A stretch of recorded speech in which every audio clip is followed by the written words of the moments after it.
Good evening, everyone. Welcome to the February 23rd regular meeting of Council. I'd like to first recognize that we are gathered on the traditional territory of the Snuneymuxw First Nation. Our clerk tonight will be Ms. Sheila Gurry. We also have Councillor Brown attending electronically, and I believe Councillor Gesselbrock is likewise going to be attending, but he's some distance away. Tonight's regular meeting of Council is being held in accordance with the Community Charter and Council Procedure Bylaw number 2018-7272.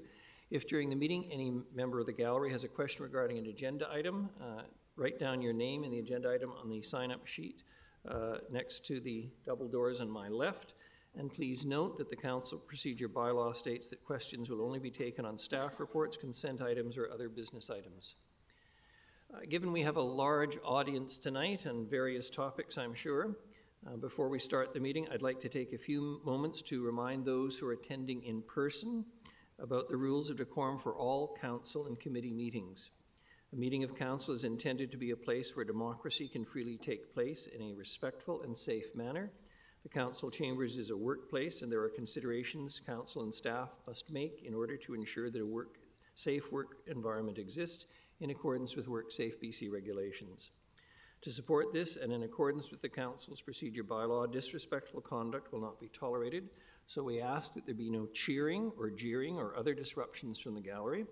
Furthermore, the use of electronic devices for recording or photographing is prohibited unless otherwise authorized through the media accreditation policy or by the chair. This will ensure that anyone speaking, whether it be a delegation, member of council, or staff, is not interrupted and can make their point freely without distraction, fear of ridicule, or intimidation. That said, there may be moments during certain presentations or recognitions where clapping or expressions of appreciation are welcomed. I will indicate when those moments are appropriate, and there are none that I am aware of on the agenda tonight. Instances where a speaker is being inappropriate or has exceeded their time limit, their microphone will be cut off. Similarly, if there are disruptions by any person in the gallery, they will be asked to stop, and if they do not comply, they may be asked to leave as permitted under Section 133 of the Community Charter. If necessary, Council may call a recess in order to reset the environment of the Council chambers. It is our belief that if everyone is respectful of these basic considerations, this meeting and future meetings will be more effective in furthering the business of the City of Nanaimo. And the first item on the agenda is the introduction of late items. Ms. Gurry, we have a couple, please. Yes, thank you, Your Worship, and good evening, Council. For late items on this agenda, we have agenda item number 11, separately addressed consent items. We are adding that and renumbering subsequent agenda items accordingly. As well, and related to that item, we are reordering agenda item 10B1, development cost charge, DCC, and amenity cost charge, ACC phasing opportunities, to become agenda item 11A and adding a delegation from Carrie Ann Cody. And that's it, Your Worship. Thank you very much. Motion for adoption of the agenda is amended. Moved Councillor Thorpe, seconded Councillor Hemmens. All those in favor? Any opposed? None. Motion carries. We have no minutes to adopt this time. Mayor's report, I have a number of items. I firstly want to read a statement that was distributed earlier this month from myself as mayor on behalf of council with respect to Tumbler Ridge.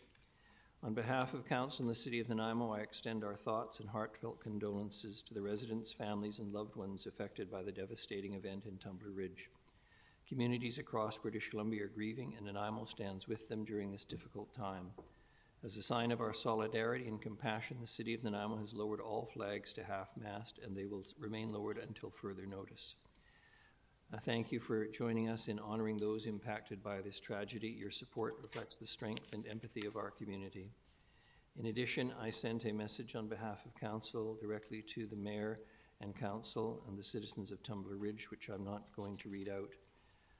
But at times like this, we are reminded that notwithstanding we think of ourselves as a peaceable kingdom, there are moments in this country when we all feel a sense of incredible regret and sadness for the tragedy and tragedies like what happened at Tumbler Ridge. On a somewhat happier note, we have received the announcement that the Canadian Award for Financial Reporting once again is being presented to the City of Nanaimo for its annual financial report for the year ended December 31st, 2024. It takes a while for them to come to that decision. Cities also applied for the Award for Outstanding Achievement in Popular Annual Financial Reporting by the Government Finance Officers Association of the United States and Canada, and this award is being given for the city's shorter version, the Annual Highlights Report document. So it's good news for Ms. Mercer and her staff. Take a bow, please, on behalf of the staff who work under you. And we just celebrated Family Day on the 16th. Members of members of council attended the celebration of the 50-year anniversary of Bevan Park. Over the past 50 years, it's grown to include an expanded Bevan Park Fairgrounds, equestrian center, playground, artificial sports fields, the Cliff McNabb Arena, mountain bike amenities, pitch and putt, and tennis and pickleball courts. On behalf of council, I want to thank all of the public who joined us to celebrate, and also to the families and descendants of the Bevan family who came to speak and attend that day, including my friend Jackie Bevan, who I say with great pride, as a daughter of Nanaimo, was the first female head of the Truck Loggers Association of British Columbia. Now that is an achievement. That's breaking a real glass ceiling. I have to thank our city staff who did and always do an amazing job. They really honored the importance of Bevan Park for our community while recognizing all of the people who over the decades played an important role to make this a prized centerpiece location. And more importantly, given it was Family Day, wonderful to see so many families there to celebrate. It was free swimming, skating, music, inflatables, children's games, free produce from Island Roots, and lots of cake. And that's what really counts when you're a kid. Again, thank you to everyone. Not an announcement that will please everyone, but in fairness, pay parking is returning to downtown Nanaimo streets. Beginning March the 2nd, free street parking downtown will come to an end. Spaces that were historically metered and converted to 2-hour free parking will be restored to pay parking zones. Once pay parking on downtown streets is reinstated, the same fees as before will be in effect. 25 cents for 12 minutes and $1.25 for each hour. Parking after 5 p.m. all day Sundays along downtown streets will remain free. We also have the Lighting a Path Illuminates Swilana with month-long public art experience. Again, in partnership with Sinamic First Nation, we invite the community to experience Lighting a Path, a special month-long art installation taking place from February 16th to March 16th in Swilana, Maffeo Sutton Park, to the uninitiated. Best experienced after dark, Lighting a Path extends the spirit of the city's Luminous Paths Festival to return in 2027 and offers a meaningful, reflective winter experience that honors the land with work by Sinamic creators. I'm also very pleased to announce the 2026 Culture Award winners. The Excellence in Culture 2026 is Leon Potter. He's recognized for his demonstrated excellence as a theater artist, educator, mentor, and cultural leader whose influence has shaped Nanaimo's artistic community for more than 2 decades. There will, by the way, be a special ceremony at the Port Theatre on Tuesday, April the 14th, 2026. The public is invited to attend, and I would just remind everyone the tickets are available, and we're asking that you do get a ticket so we know about numbers, but it's a free event. The second Honor in Culture Award 2026 is for Louis Peretta. He is being honored for his long-standing dedication to enriching Nanaimo's music scene through the independent promotion of live performance, mentorship, and artist advocacy. And finally, the Honor in Heritage Award for 2026 is being given to Brian McFadden.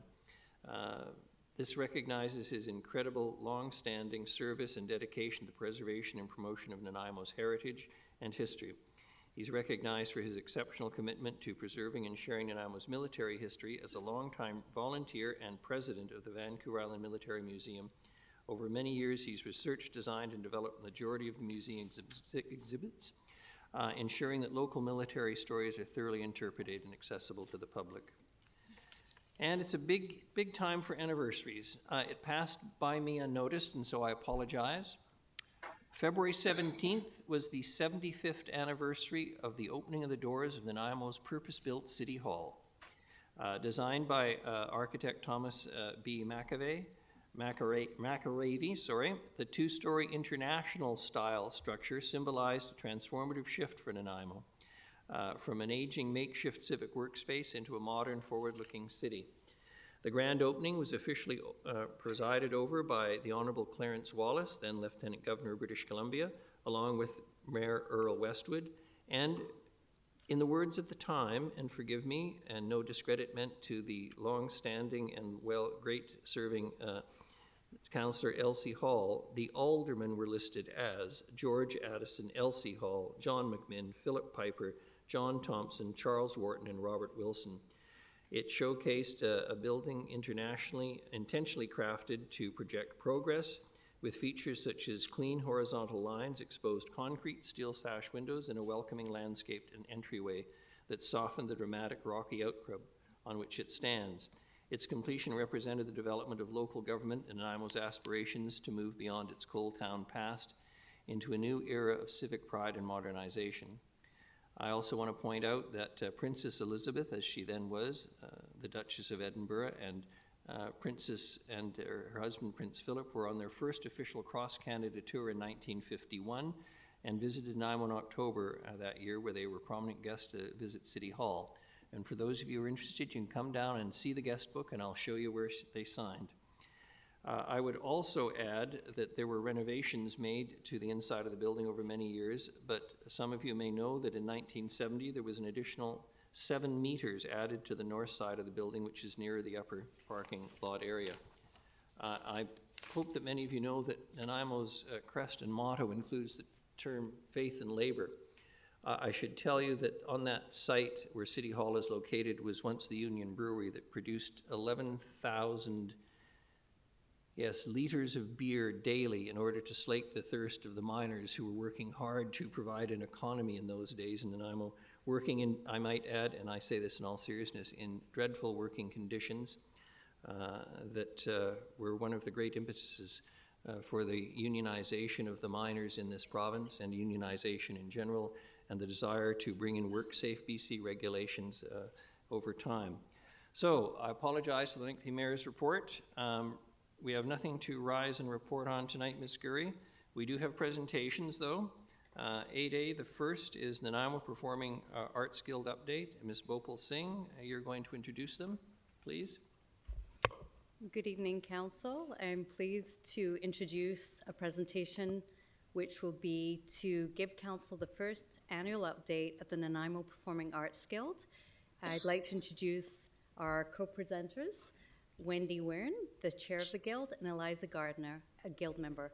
Before I turn over to them, for the purposes of the audience here today, the Guild is an innovative creation of Council that is set up to provide recommendations, opinions, and guidance to staff regarding the operation and operational matters of the Old Victoria Arts Centre at 25 Victoria Road. And if you look at what a guild is, back in medieval times, different trades entities, be they carpenters and so forth, would take on the role of performances and something called mystery theatre. So tonight you're going to hear from Ms. Wearne and Ms. Gardner some of their accomplishments 1 year almost very close to when they first had their first inaugural meeting. And Council, one of the things you did is you shifted the creation of the Guild so that this artistic endeavor could operate in a more collaborative way with staff, and you did that in September of 2025. And I think that has allowed for the Guild to work with staff in a more collaborative way. So without further ado, over to our presenters. Thank you. Thank you very much. Good evening and welcome. The floor is yours, please. Good evening. City Council, Your Worship, Mayor Leonard Krug. My name is Wendy Wearne. I have the somewhat dubious honor of being the chair for the Nanaimo Performing Arts Guild. I stand before you as a humble representative of a handful of diverse, multi-talented, and dedicated artists that share a common passion: the provision of an affordable community arts hub that is accessible to all artists to learn, practice, and share their favorite form of artistic expression with all who would cross the threshold. Within the walls of the OV Arts Centre, the Guild envisions not only performance spaces, but the potential for lending libraries, meeting rooms, artistic workspaces, and classrooms too. Liza? City Council and Your Worship, Mayor Leonard Krog, I'm Eliza Gardner, a proud member of the Nanaimo Performing Arts Guild, It has been a real pleasure to work with this dedicated group of volunteer arts experts since June 2025, when I was approved by council to become an advisory committee member. Thank you for the opportunity to present today on the Guild, our progress to date, and some next steps. The Guild is an advisory committee that works cooperatively with the City of Nanaimo towards maintaining specifically the OV Arts Center and overseeing administrative and operational matters. The Guild is comprised of 11 voting members, 10 community members, and one hardworking and highly skilled City of Nanaimo manager of culture and special events. The Guild membership meets monthly and is focused firstly currently on developing recommendations concerning the ongoing maintenance and operational needs of the OV, especially by way of planning and collaborating with city staff on a well-researched and deliberated floor replacement and painting upgrade plan. This is intended to beautify the interior and help people succeed with their projects. We collaborate with the City of Nanaimo to prepare maintenance and operating budgets, working with the current allocated amount. We're very grateful for the support of City Council and this allocation. And we've also forged a wonderful new partnership that comes with it, a generous donation. Very grateful for that donation because it's going to allow us to move forward in scheduling the contracting and the installation itself. In addition, the Guild is tasked with overseeing operations, and we've recently hired a wonderful venue technician and site liaison staff member. The work of our Guild is ongoing, and we're meant in the larger vision to establish an accessible and flexible, innovative facility. Wendy's going to talk in more detail about the vision moving forward.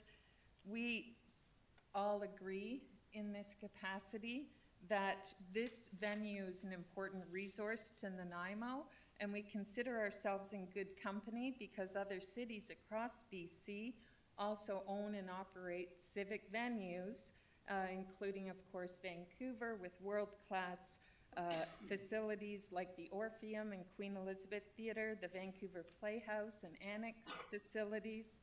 And in Mission 2, there's a 702-seat theatre venue that's owned by the city. This is common across Canada and thankfully a growing trend. A good comparison with the OV is a venue in Cranbrook that's called the Studio Stage Door Theatre, and this used to be a Masonic temple that was refurbished and renovated in order to, like our OV Arts Center, house a more intimate audience and host various arts events and activities. I'm proud to say that there's actually 5,376 publicly owned venues across Canada, and 12% of those are theatre.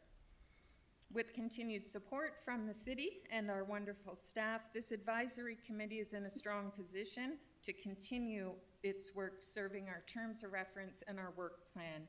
And Wendy's going to take it from there and give you some more detail on how we're progressing. Thanks, Liza. So what's the Guild's journey over the last 14 months been like? What have we really achieved, and what do we hope to achieve? Well, initially it was slow going, won't lie. We struggled under the pressures of being under an unfamiliar legislative banner, and we will be forever grateful to this council for releasing us from those constraints. Thank you. The first action we took as a Guild was to construct and publish a viable work plan, a Guild's Guide to the Galaxy. This is a living document that we revisit and update every meeting. It was conceived by emphasizing community-driven aspirations for the site, their hopes and dreams list, so to speak. It's freely available for all to peruse on the city website, and here are just a few highlights of actioned items to date. Ensure maintenance and upgrades for the site. With the formation of the Guild came the news that this council had, prior to our conception, approved funds for new flooring and paint for the OV. The Guild was tasked with choosing said decor, but felt strongly that any choices made should align with the mandate of creating a flexible performance area for all artists, regardless of art form. A performance space as desirable for dance recitals as it is for theater in the round, a fashion show, or an art installation as a classroom or a convention hall. The long-term plan would be eventually transitioning the current performance space at the OV from traditional proscenium presentation into black box alignment. Short-term decor choices thus back this long-term plan. Carpet will be replaced by vinyl alternatives, which are easier to clean and less fraught with potential disaster during load-ins. I could go into anecdotes, but I will not.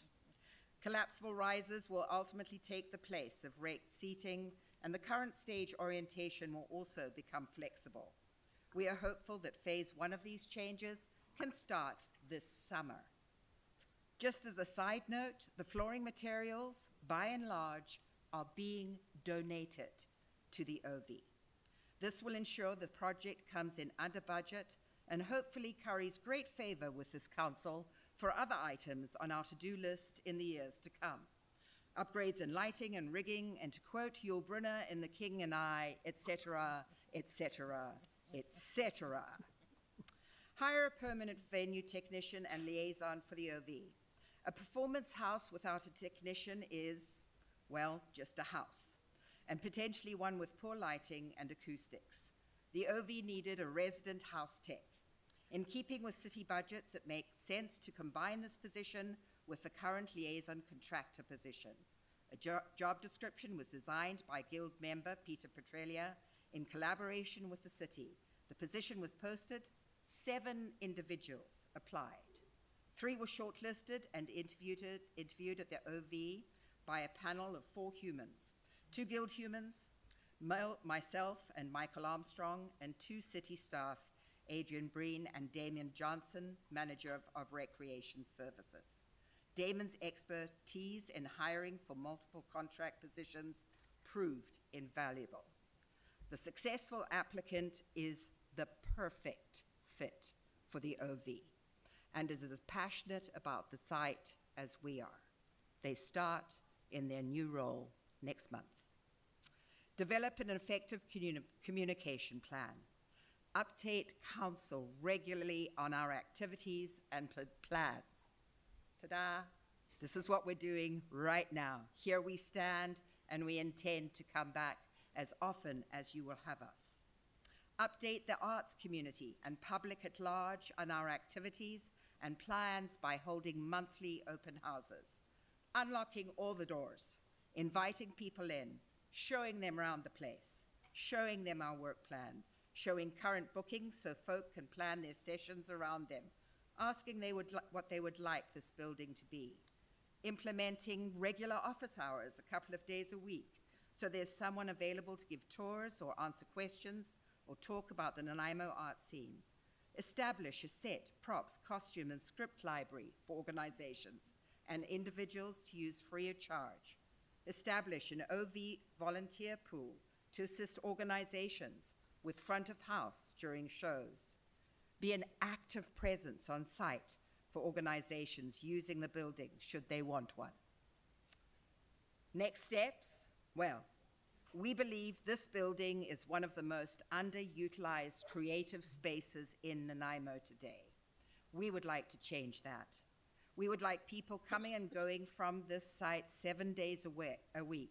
Students, professionals, old, young, and in between. Yes, this building is old. Not nearly as sexy as newer models. I can relate. But this building is surrounded by complex social issues. And as artists, that should be our cue to do more, not less. The OV should be a community-centered, multi-purpose, creative playground for the artistic community of Nanaimo. We believe in her. We appreciate you all believing in us. Thank you for your support and your time this evening. Nope. Thank you very much. No, please. Councillor Armstrong has a question, then Councillor Manley. Thank you. Thank you very much for your presentation and the work you're doing on this. I also want to thank you for looking at alternative funding besides city dollars. That's great. But my question is, have you considered coming forward to the Accessibility and Inclusive Committee to put forward some of your plans? Because I see accessibility and inclusiveness is key. Like I'm thinking, you know, we hear quite often that people that have autism have no place to go or whatever. So that group would be very good in helping support you in some of your ambitions. Yes, absolutely. Couldn't agree more. We hope to really incorporate that into the OV. We have individuals in the community who've already stepped forward and offered their services to create an inclusive space for that environment. Awesome. Thank you. Thank you. Councillor Manley, please. Thank you, Worship, and thank you for the presentation. It's great to hear that the OVs are going to be used more. I'd like to see it going 7 days a week. When are the tours that you're planning? Do you have set days and times for inviting the public in for tours? Sorry, say again? When are the tours planned for? Do you have set days and times for people Yes. where you have open houses? Yeah, so in February, we actually had 2 tours within the same week, just to open the doors as an open house. And as we will be discussing in our meeting this week, we're going to be holding those days once a month. We will put out on the website for people to drop in, as well as establishing office hours so folks can come and go and use the facility. We believe that it'll only benefit the environment and the folk in that area if we keep the flow of traffic through those doors, that in some way we perhaps can even give back to the community in which the building sits. Okay, so you don't have a set time for March yet? We don't have, But yeah, wow, maybe there was we get that was something the question. No, we don't. Yeah, maybe We don't have a set date for March, but stay posted. It will be on the website.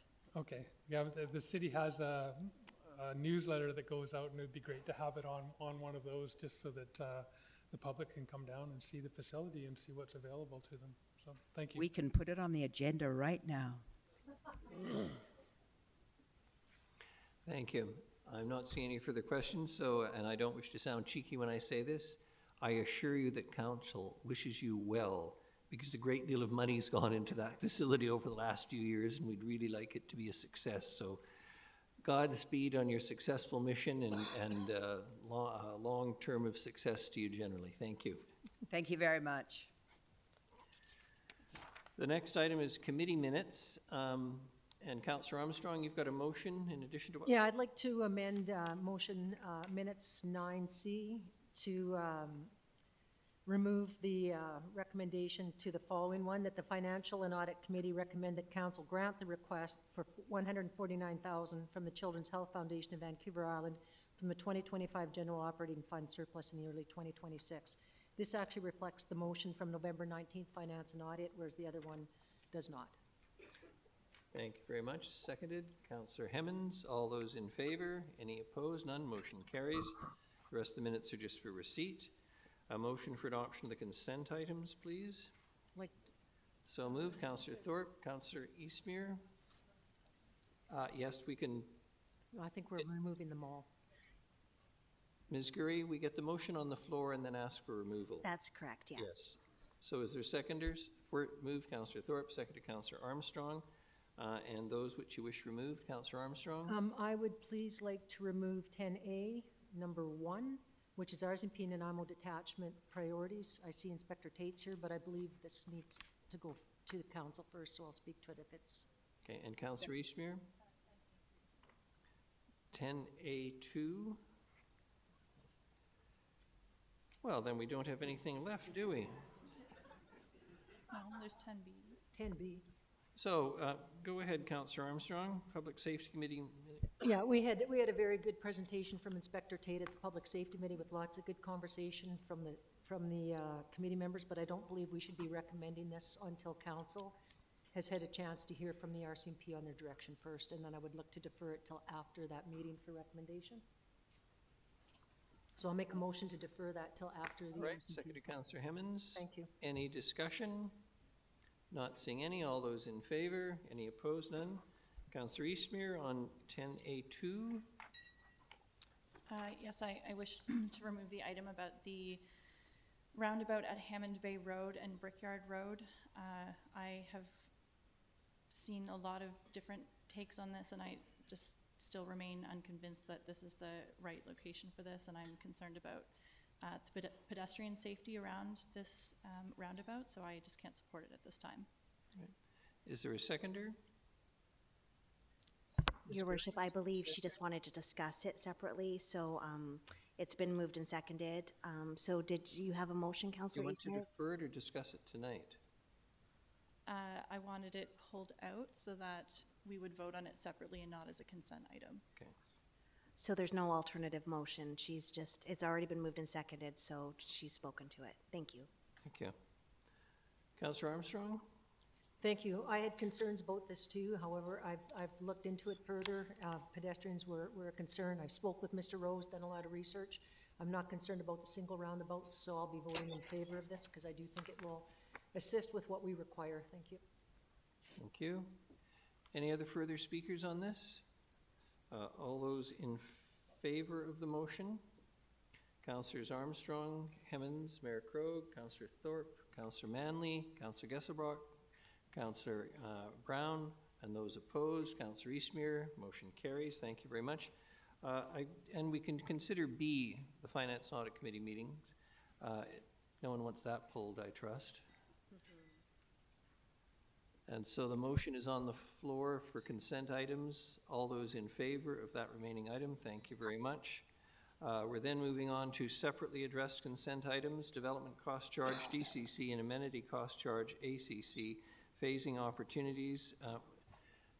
Mr. Sims, do you wish to say anything at this point? I don't think so. I don't think so. We'll listen to Carrie Ann Cody. Ms. Cody, you're our delegation tonight. Welcome. You know the drill. Introduce yourself. You'll have 5 minutes. When there's a minute left, I'll let you know. Perfect. Thank you. I'm Carrie Ann Cody. I'm the CEO for the Canadian Home Builders Association of Vancouver Island. Thank you so much, Your Worship and members at Council, for letting me speak here this evening. I want to focus on one core principle. Development cost charges, revenue is directly tied to housing delivery. When projects slow, DCC collection slows. When projects do not proceed, DCC revenue does not materialize. That linkage is straightforward. We know we're currently in a constrained market environment. Financing costs remain elevated. Construction costs have not meaningfully declined. Project margins are narrow. Permitting timelines continue to expose projects to extended carrying costs and changing conditions. In that context, additional cost, even if incremental, must be evaluated not in isolation but cumulatively. Housing viability is determined by total cost and time. Over the past several years, projects have absorbed layered increases in construction costs, regulatory requirements, financing, and fees. The combined effect reduces tolerance for further escalation. This is not an argument against infrastructure funding. Growth must contribute to infrastructure. That principle is understood. The issue before council is timing. If charges increase in a slowing market, the risk is not merely delayed revenue. It is reduced project throughput. Reduced throughput means fewer permits, fewer starts, fewer completions, and ultimately less DCC revenue than projected. A prudent approach would be to defer DCC and ACC increases for a defined period, while focusing on improvements within the city's control, particularly permitting performance. Accelerating approvals bring revenue forward. This is a 168% increase. They reduce carrying costs, they improve viability, they protect the housing pipeline that infrastructure funding depends upon. Pairing a temporary deferral with a measurable permitting improvement would mitigate fiscal risk while maintaining long-term infrastructure objectives. I stood here with partners with me last Wednesday, and I asked that you look at your partners as well. Councillor Armstrong alluded to it. but the feds have made a commitment. The feds have made a commitment to offset the DCCs by about 50%. We still haven't seen that materialize, but we ask that you call upon your partners. We also ask that you look at the province. CHBA, British Columbia, we are going to the legislature in March to talk about changing the legislation of in-stream protection from 12 months to 24 months.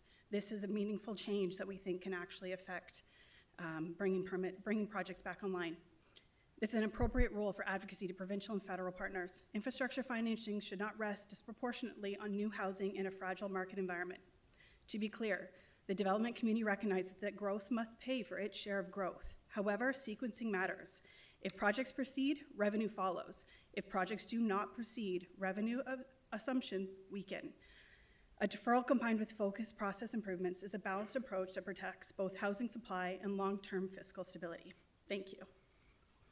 Thank you very much. Any questions for the delegation? No questions? Hang on. Councillor Hemmens. Thank you, Your Worship. Quickly, thank you. Yep. Should be on. Thank you for your second presentation in a week to us. When do we expect a timeline on the federal funding initiative? That's a great question that I wish I had an answer to. I was at Parliament Hill 2 weeks ago, and it did seem like there was a lot of interest in continuing this dialogue. At this point, it was a commitment from the Conservatives as well as the Liberal Party while they were running. We haven't seen it materialize. But it's in both parties' platform, if I'm not mistaken? It is. It's in both of their platforms as part of getting more housing online. I believe it will come, much like the GST. They're waiting to reach royal assent, but at this point, I don't have an answer as to when. Okay, thank you. Thanks. Thank you. Councillor Armstrong. Mine's for staff when there's time. All right. Ms. Cody, you can sit down. Thank you. Perfect. Thank you. Appreciate the presentation. Should the feds come through with this sooner than later, and it looks like we may not need to make those increases, can this be rescinded? Mr. Lindsay. You count, ultimately, at the end of the day, the bylaw is a council's bylaw, and it can be amended as necessary. It's a living document like every other bylaw. It's somewhat difficult to answer the question of how it would be amended or the timing of that if we don't know any of the details on the federal program, though. Thank you. And Councillor Hemmens. Sorry, Councillor Manley, you've got a question. Yeah, thank you, Worship. Just a question for staff. After the Finance and Audit Committee meeting, there was a short off-camera discussion just about what the effect, there was actually a discussion in Finance and Audit about what the effect might be of delaying DCCs, and I'm just like some clarity from staff about how that might affect development if we defer this DCC increase, because we are deferring it. I think the date is set to January 2028, and I'm curious about what the effect of that might be. Thanks, Your Worship. I can speak a little bit to that. So the current bylaw with the current lists of projects was adopted in 2018 based on 2017 costs. We know what costs have done in the interim. It had a certain series of projects that made up those costs. The newer bylaw has some updated projects that developers may rely on to be able to proceed. So when we delay the implementation of the DCC bylaw, it delays those projects being able to come forward. And there's a number of fairly large projects all over the city that applies to. The other impact of delay is that the existing DCC bylaw is not sufficiently funding even our debt servicing on some of our major sewer projects, as an example. I spoke a little bit to the sewer project issue at the Finance and Audit meeting, and it's been sort of strangled just by the way the funding is set up or by the fee collection is set up. Because a large portion of sewer funds go towards existing, so it's not DCC chargeable. The upshot is that we run into the situation where we can't build the sewer capacity in various locations around town, and there are several, to the point where we may need to restrict new connections we may need to restrict densifying existing, like rezonings of existing properties, because many of our sewers that we're dealing with are full, and we can't get to them fast enough because the funding is not coming in fast enough because the rates are so low based on the value of the projects that we came up with in 2017. So the effect of this is that we need to shift the burden of paying for growth to the taxpayers.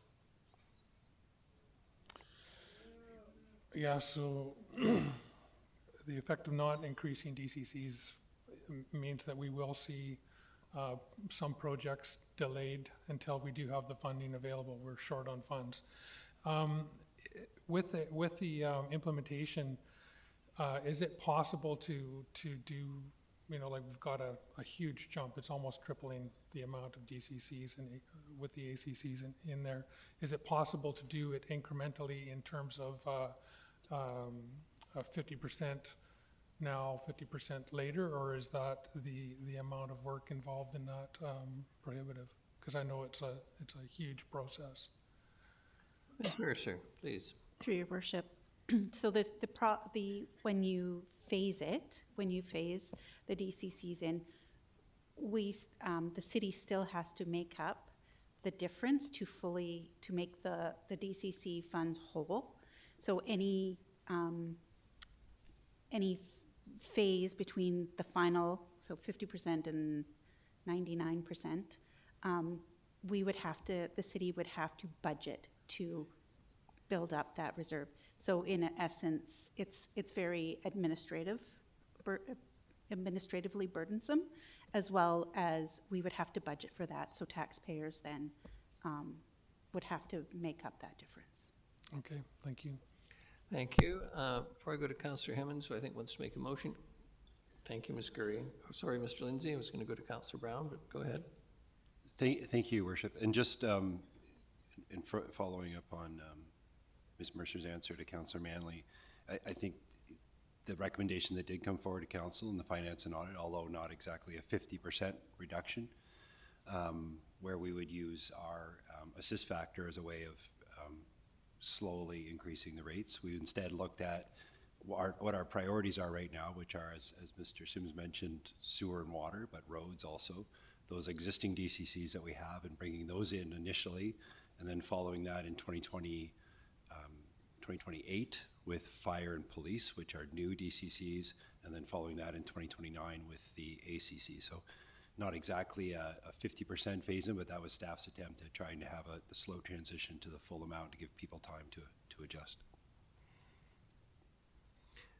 Councillor Brown, please.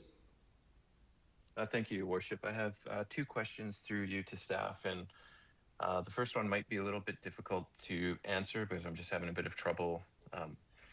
There's been a lot of talk about the 50% or up to 50% DCC costs being covered by the federal government, or reducing the cost by half. So my question is, do we have any details on that? Because DCCs are highly localized, and if DCCs were higher for a place, they would actually receive more federal funding. So I'm just curious if we know details on that. And then my second question is,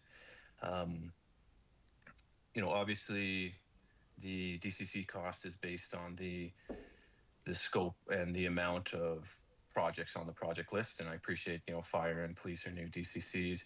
But even if we take those out of the equation, was there any thought ever given to reducing the scope of the geographical area in accordance with city plan to just have a smaller project list and just proactively identify areas of the city that would sort of almost be on hold while other areas are built out first, and then look to expand them at a future time? Your Worship, I'll start, and I think Mr. Sims will probably jump in here. But first of all, on the federal program, sorry, I've heard, only thing that I've heard anyways is the same thing I think that everybody else has read in terms of the platforms at the time of the election and some of the statements being made in the media, but no details from our end at all. And the questions you raise around, well, 50%, how does that work? Is that per project? Is that just a straight across the board cut in rates? Don't know. And what I would say is if the federal government came to the table, although local governments would be very happy with that, it would be a 50% investment in our infrastructure costs would be far beyond what the federal government has participated in for decades in Canada. It's much needed, but it would be a significant change in the level of funding that they've been bringing to the table. The second part of your question around projects, did we look deliberately? If you recall, early on in the conversation, there was a low, kind of I'll characterize it as a low, medium, high kind of range that we asked council for some direction on, and the direction was in the medium. Now, I wouldn't say those were projects, that the low would have been projects only in growth areas, but it would have caused us to look certainly more focused had we gone with the low. I would say the project list you have now is reflective of city plan and the growth patterns that are anticipated under that planning document. Mr. Sims. Thank you. Thanks, Your Worship. But just to add a little bit to that, in context for the, we had a sewer project as a subject of a federal grant under the Housing Accelerator Fund, which was turned down, I think, to the second or third time just recently. So, and what my colleagues at the province are saying in the negotiation for the new round of infrastructure funding, it actually trends less than what's already been promised. So I'm not convinced, as Mr. Lindsay said, $1 billion worth of growth projects or projects over the next 25 to 30 years is not going to be funded 50% by the feds if we're being realistic. And the other piece of this is that city plan does contain language about focusing growth only where there's capacity or planned upgrades to capacity. Obviously, that has a huge impact on developments in further flung areas, and it recognizes the imperative to focus our infrastructure more efficiently in urban centers, but it certainly has, for a number of developments that are in stream, in outlying areas, it has a really profound effect if we start to do that. Thank you very much to both of you. Thank you. Councillor Hemmens. Thank you, Your Worship. I would like to make the motion in the agenda, but with a slight amendment. Properly speaking, Ms. Gurry, it's a motion to amend. That's correct, yes, Your Worship. Thank you. So under number 1, prepare a development cost charge bylaw to establish new rates for sanitary sewer, drainage, water distribution, water supply, parks, and roads with an implementation date of January 2027 is the amendment. If that's seconded, I will second it. Okay, Councillor Armstrong. Thank you. So after our finance and audit committee meeting, I had conversations with both staff and folks in the development community. And from those conversations, I find that I'm convinced that a 2-year timeline, so implementation in 27 instead of 28, is middle ground that balances both the builder's request for a longer runway due to volatile market conditions, and I think it's really necessary to say those volatile market conditions are impacting their ability to build housing in our community. Balanced by the city's very real need for infrastructure investment, as Mr. Sims has just outlined. I did confirm with the project group that we heard from with that imminently at-risk development, and I understand from them that this timeline is workable. I want to end by saying that the elephant in the room, and the reason I think we had such broad discussion at the Finance and Audit Committee meeting is not necessarily about DCCs, it's about permit times and about reliability of our development community to be able to reliably predict when permits will be issued. So I look forward to that future conversation with the community. But in terms of DCCs, I think staging all of the DCCs that we know we need to grow in 2027, the new DCCs of fire and police in 2028, and the ACCs in 2029 is a reasonable phasing. Thank you. Councillor Armstrong. Thank you. Yeah, I'm going to vote in favor of that. Thanks to Councillor Hemmens for checking with the developers where we did have some concerns. And just back to what Councillor Brown had said, the Canada, Housing and Infrastructure Fund, one of their things was DCCs must be frozen. They weren't allowed increases. So I think it's really important that this gets done. I mean, it was, mind you, for communities over 300,000, but you know, I'm concerned that could happen with the next, so we're going to be stuck if we don't do it. Thank you.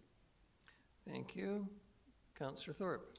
Thank you, Your Worship. Through you, I will be supporting the recommendation that was originally in front of us with the date of January 2028, but I'm not going to accept or support the proposed amendment because I think we went through this conversation before and we sort of waffled back and forth on this date. Unlike Councillor Hemmons, the development community representatives I have spoken to are much more comfortable with January 2028, largely because of the challenges that we've recognized to do with timelines for projects. So if we need to prioritize projects or look at certain areas of the city where we need to put our focus, fair enough. But to shift to a timeline or an implementation date of January 2027, that's what, 10 months away? I don't think that is really enough time to say this is a gradual phased-in approach. So I would prefer the original date of 2028. Thank you. Thank you. Councillor Hemmons? Thank you, Your Worship. I just want to respond to that and remind Councillor Thorpe, if he's not aware, that implementation date has a year-long in-stream protection. So it's actually not, when we say it's implementing in 2027, we will read the bylaw in 2027, but projects won't be required to pay the new DCCs until 2028. The old resolution that includes implementation in 2028 would mean that we do not see DCC fees until 2029, which is 3 years from now. And when I hear Mr. Sims' concern about our ability of infrastructure, or the ability of our current infrastructure to hold new development, I think it's middle ground is probably a better bet here. Thank you. Thank you. Councillor Thorpe again, then Councillor Thank you, Your Armstrong. Worship. I appreciate that through you to Councillor Hemmons. It is a bit confusing, but yes, I did understand that. I still maintain my position, though, that I think the original date of 2028 is basically fairer to the development community. Thank you. Thank you. Councillor Armstrong and Councillor Manley. So this will be my last point. It may be fair to the developer community, but I don't think it's fair to the taxpayer, because right now we're hearing that they're really struggling. And we're going to have to do, from what I'm understanding from Mr. Sims and other staff members, we're going to have a significant tax increase so we can expand our sewer and water systems, which have to be done. So I think it's only fair that we heard from the developers they can deal with the 2 years. At first, I was on the same page as you, but after talking to others myself and the work that Councillor Hammond does, I think this is the most fair for everybody. Thank you. Thank you. Councillor Manley. Just a point of clarification from staff. I think the original staff recommendation was for the DCCs to be implemented in 2027, and then at the last meeting there was a motion to extend it to January 2028. Was that not correct? I thought the original... Mr. Lindsay. Thank you, Your Worship. The original staff report had a recommendation to proceed immediately with the DCC charge. So it wouldn't have been January 2027, it would have been upon the adoption of the bylaw. Okay. Given the time to introduce that to council, to go through provincial approval, it probably would have been at some point middle of 2026, we're guessing. So the motion that was made at the Finance and Audit to extend it to 2028 was about 1.5 years longer than what was recommended by staff, and 2027 is about 5 to 6 months, depending on how you measure that. So. Okay, thank you for that. I think it's a reasonable change to go January 2027 based on the staff recommendation, the original recommendation. Thank you. Thank you. Councillor Brown, you'll maybe get the last word. Thank you, Your Worship. Question through to Mr. Lindsay. When would the bylaws be given, under this scenario, when would the bylaws be given their readings? So that's a good question. We would, under this direction, we would target the adoption in January. So we'd work backwards to have sufficient time for those bylaws to be introduced and get provincial approval. So I'm expecting you'd probably see them in front of council kind of end of Q3, start of Q4.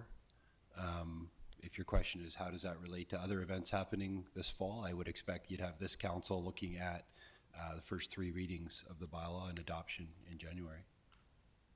Okay, thanks for that. Because of that timeline, I won't be supporting this. I think it puts the entire process at risk. So I thought I was going to support this, but based on that information, I simply cannot. Thank you. Thank you very much. So we're on the amendment. All those in favor of the amendment? Councillors Armstrong, Eastmere, Hemmons, Mayor Krogh, Councillor Manley, Councillor Gesselbrock, and those opposed? Councillor Brown, you're opposed to the amendment. It's just an amendment. I'm opposed to the whole thing, but the amendment is better than the original. So if it passes, I at least want the better version to pass. So are you voting for the record, are you voting in favor of the amendment? Correct. Correct, thank you. Good, all right. I'm opposed. And Councillor Thorpe is opposed, yes. We're very clear on that. No, please. All right, on the motion as amended, all those in favor, Councillor Eastmere? Through you, can I just ask a question about, is there a way to expedite this process to have it come before council sooner so that it wouldn't be the first thing dropping on the new council? No, that's a good question. And the reason why the adoption day is important is because that's when the legislation starts the in-stream protection.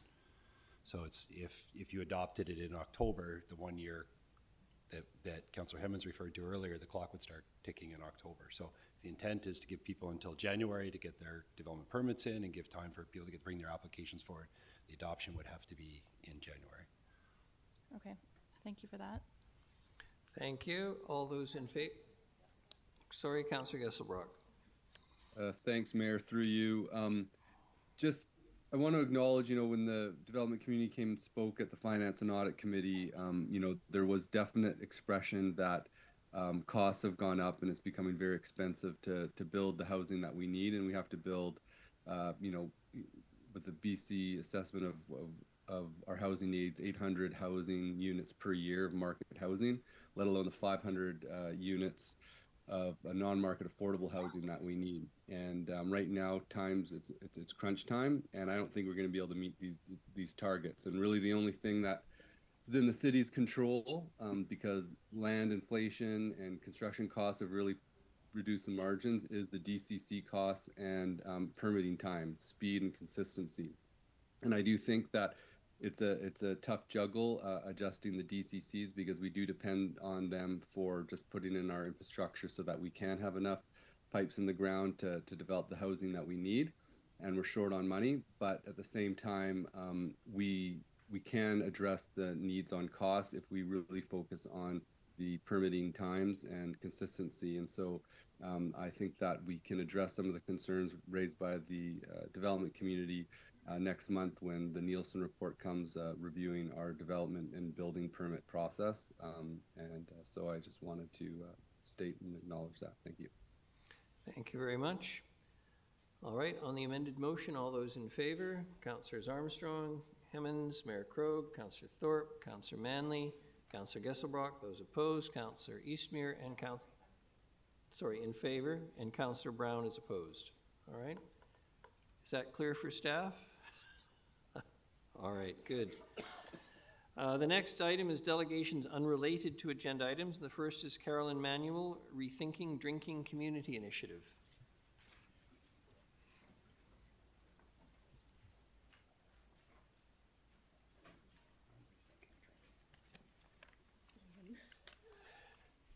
Good evening. If you can introduce yourself for the record. Thank you. Good evening, Mayor and Council. Thank you very much for making time for us this evening on what is a very full agenda. My name is Tracy Brown. I'm CEO of the Nanaimo Community Foundation. Just to be clear, we understood that there would be a foursome speaking. No, Your Worship, we understood that there was B. Carolyn Manuel speaking. It's all right. I'm not going to be a stickler on order here, but go ahead. Thank you. 5 minutes. Thank you. Thank you very much for this update, this opportunity for an update. We're here to give you some more information around our Rethinking Drinking campaign, which is a community-based initiative focused on building awareness and reducing stigma around alcohol use disorder. This is a partnership between the Nanaimo Community Foundation and the Canadian Alcohol Use Disorder Society.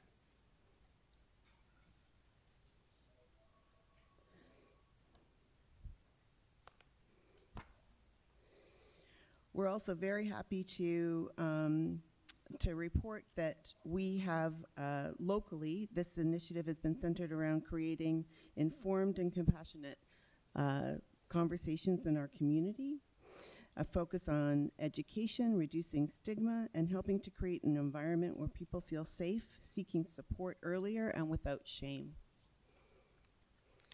The CODS Action Table is a community-led group that we've been lucky enough to be supported by through this work. And we have a number of great community organizations helping us plan these community initiatives. Well, it's important to understand the health context and treatment. It's also important for people to understand the variety of options available to them. And this group has been key in helping us develop this program. As you can see from the slide, we have lived experience represented and as well as many groups on the front line. We've been doing information across sector in health organizations with community services, and also going to places where folks can learn more about how alcohol is a part of our society and how they can think about it differently. This conversation matters right now for a lot of different reasons. Alcohol is readily accessible to folks, and the treatment options available today have really grown and are very more easily addressed and help reduce the shame and stigma that often keep people silent.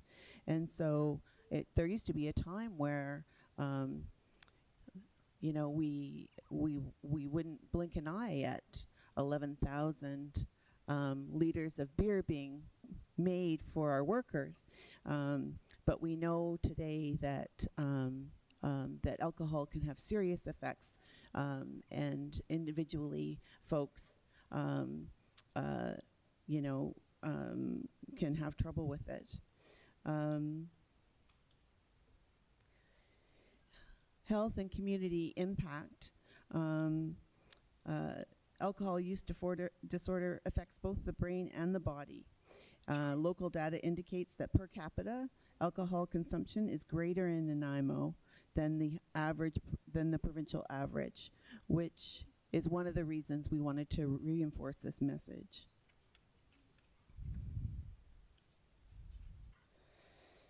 Recovery paths vary, and many people benefit from a combination of supports.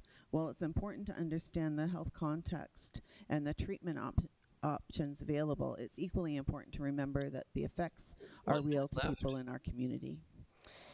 And we have a statement from a lived experience person who was a part of this group, and Carolyn's going to read that. So this is reading on behalf of Jordan Kotchak, who is on our action table. I live with 20 men. I'm not here with you today because I'm in treatment again. At 54 years, another stranger for a roommate, this one straight from jail, so far from my world. This is my 7th time in treatment for alcohol use disorder. This is not a failure. This is me not giving up. I've lost so much: my house, my family, a career in television, because alcohol doesn't discriminate. Of course, there's stigma, employers, peers, even hospital staff when I ask for help. Please know this: I'm not a lush, I'm not a drunk.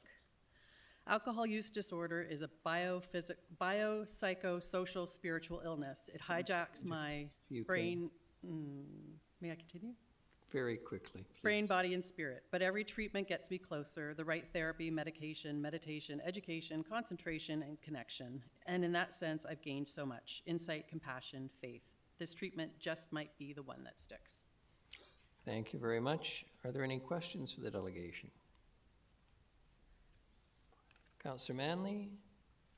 Thank you. Councillor Hemmons. Thank you, Your Worship. I'm just curious, is there something that you want the wider community to know about? Is this, you've got a screening and discussion happening, is that the Yes, the culmination of this program is going to be taking place on March 25th, and it's at VIU, and we would welcome members of the public and mayor and council to join us.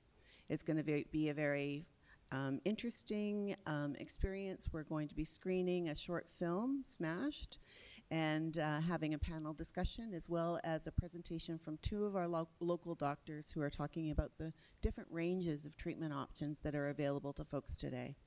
Okay, thank you. Councillor Hemmons. Thank you, Your Worship, and thank you for being here tonight. Not so much a question, but a comment. Excuse me, sir. No pictures. Thank you. Go ahead. Tracy, I think you know in my other role, I collect vital stats for the province. And with Dr. Paul Hasselback, over the years, we've always had a conversation about it's really interesting that coroners don't collect data on alcohol consumption. And alcohol consumption actually leads to a lot of chronic disease that leads to a lot of death. And if we had that statistical link, we might actually be able to free up resources to alleviate the burden that you're discussing. So it might be an interesting advocacy point for Vital Stats or for the BC Coroner Service for you to pursue. Thank you very much for that. That is a very interesting perspective. Councillor Armstrong. Just wondering if it would be appropriate for a motion at this time? And what sort of a motion? Motion would just be that staff work with the group as they've requested to get the information out to the public, whether it's through one of our newsletters, that it's there. That's all. Not unreasonable. Is there a seconder? Councillor Eastmere. All those in favor? Any opposed? None. Motion carries. Thank you. Thank you very much. Thank you very much. And forgive me if I mispronounce this, Nizar Larif, the Aboriginal Housing Management Association. Hi, actually, my name is James Bork. Nizar cannot make it tonight. He had some health issues, so thank you very much. Good evening. You'll have 5 minutes. I'll let you know when there's a minute left. Thank you. Thank you. Is there a slideshow? Go ahead. Okay. My name is James Bork. I'm calling in from the Lake Tenay territory, and my colleague is Kelly Moon. We did send in a slideshow. I'm not sure if it showed up or not. My apologies. So I'll tell you a little bit about why we're here. We're talking about a municipal collaboration and OMIS resolution to the Indigenous housing for the UBCM. The Aboriginal Housing Management Association was the first self-determined Indigenous housing association in Canada. We are for Indigenous by Indigenous housing experts for those living off reserve. Approximately 74% of Indigenous people in BC do not live on reserve, therefore not supported through any federal funding programs or any government programs that are not, and there is no distinction focused, which is why OMA exists, to serve urban populations for an Indigenous lens in collaboration with municipalities. Our members are already doing critical work in your communities every day to help keep people housed, healthy, and doing so without appropriate funding. While uncontrollable costs have been consistently rising 15 to 25%, our members do not have a base budget increase of more than 2% in the last 5 years. This is why we're coming to you today. Because if Indigenous housing service providers start to fail, municipalities feel overwhelmed with people experiencing homelessness. Collaboration is powerful. We have seen it work over and over when municipalities work directly with OMA members, leading to incredible community-based outcomes and reductions in homelessness. But due to unpredictable and insufficient funding, there's a growing gap. If Indigenous housing providers are not able to stay operational, we know the fallout is heavily impacted the local municipalities. That is why we are here today. Housing is a human right. We seek, as you know, a remedy to many of our housing problems in our society is the foundation of a well-being and ultimate form of prevention that delivers results in every community. OMA believes that housing can and should be a nonpartisan issue. We believe that the province, with data-driven advice on Indigenous housing needs, but what is missing is more intentional investment in prevention that keeps the pace of rising cost. For every dollar invested in Indigenous housing, there's a $7 return, and an estimated $2.90 in government savings resulted in decreased services. In consideration of everything we have shared, there is a draft resolution that we will make available, and we hope this will start the conversation that your community and other municipalities can work towards at UBCM 2026. AMA is already in a position to lead, but continues to face challenges with the province. Thus, we are coming to UBCM for help to advocate for urban Indigenous housing in your communities through this resolution. The resolution is Indigenous people are 13 times more likely than non-Indigenous people to experience homelessness. And whereas 40 to 80% of those experience homelessness in municipalities across British Columbia are Indigenous.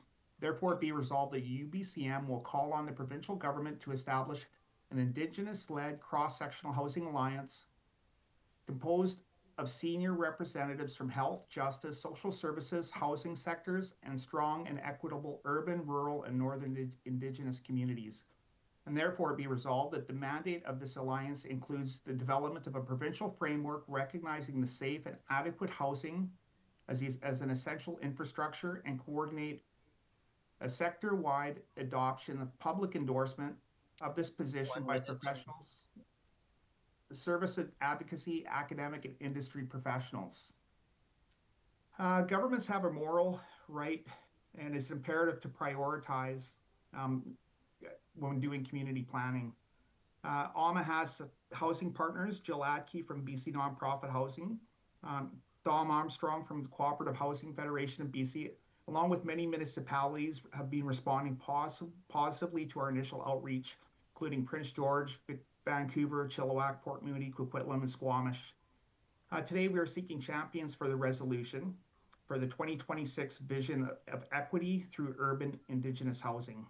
AMA believes that we can move together in a united voice for our common housing goals.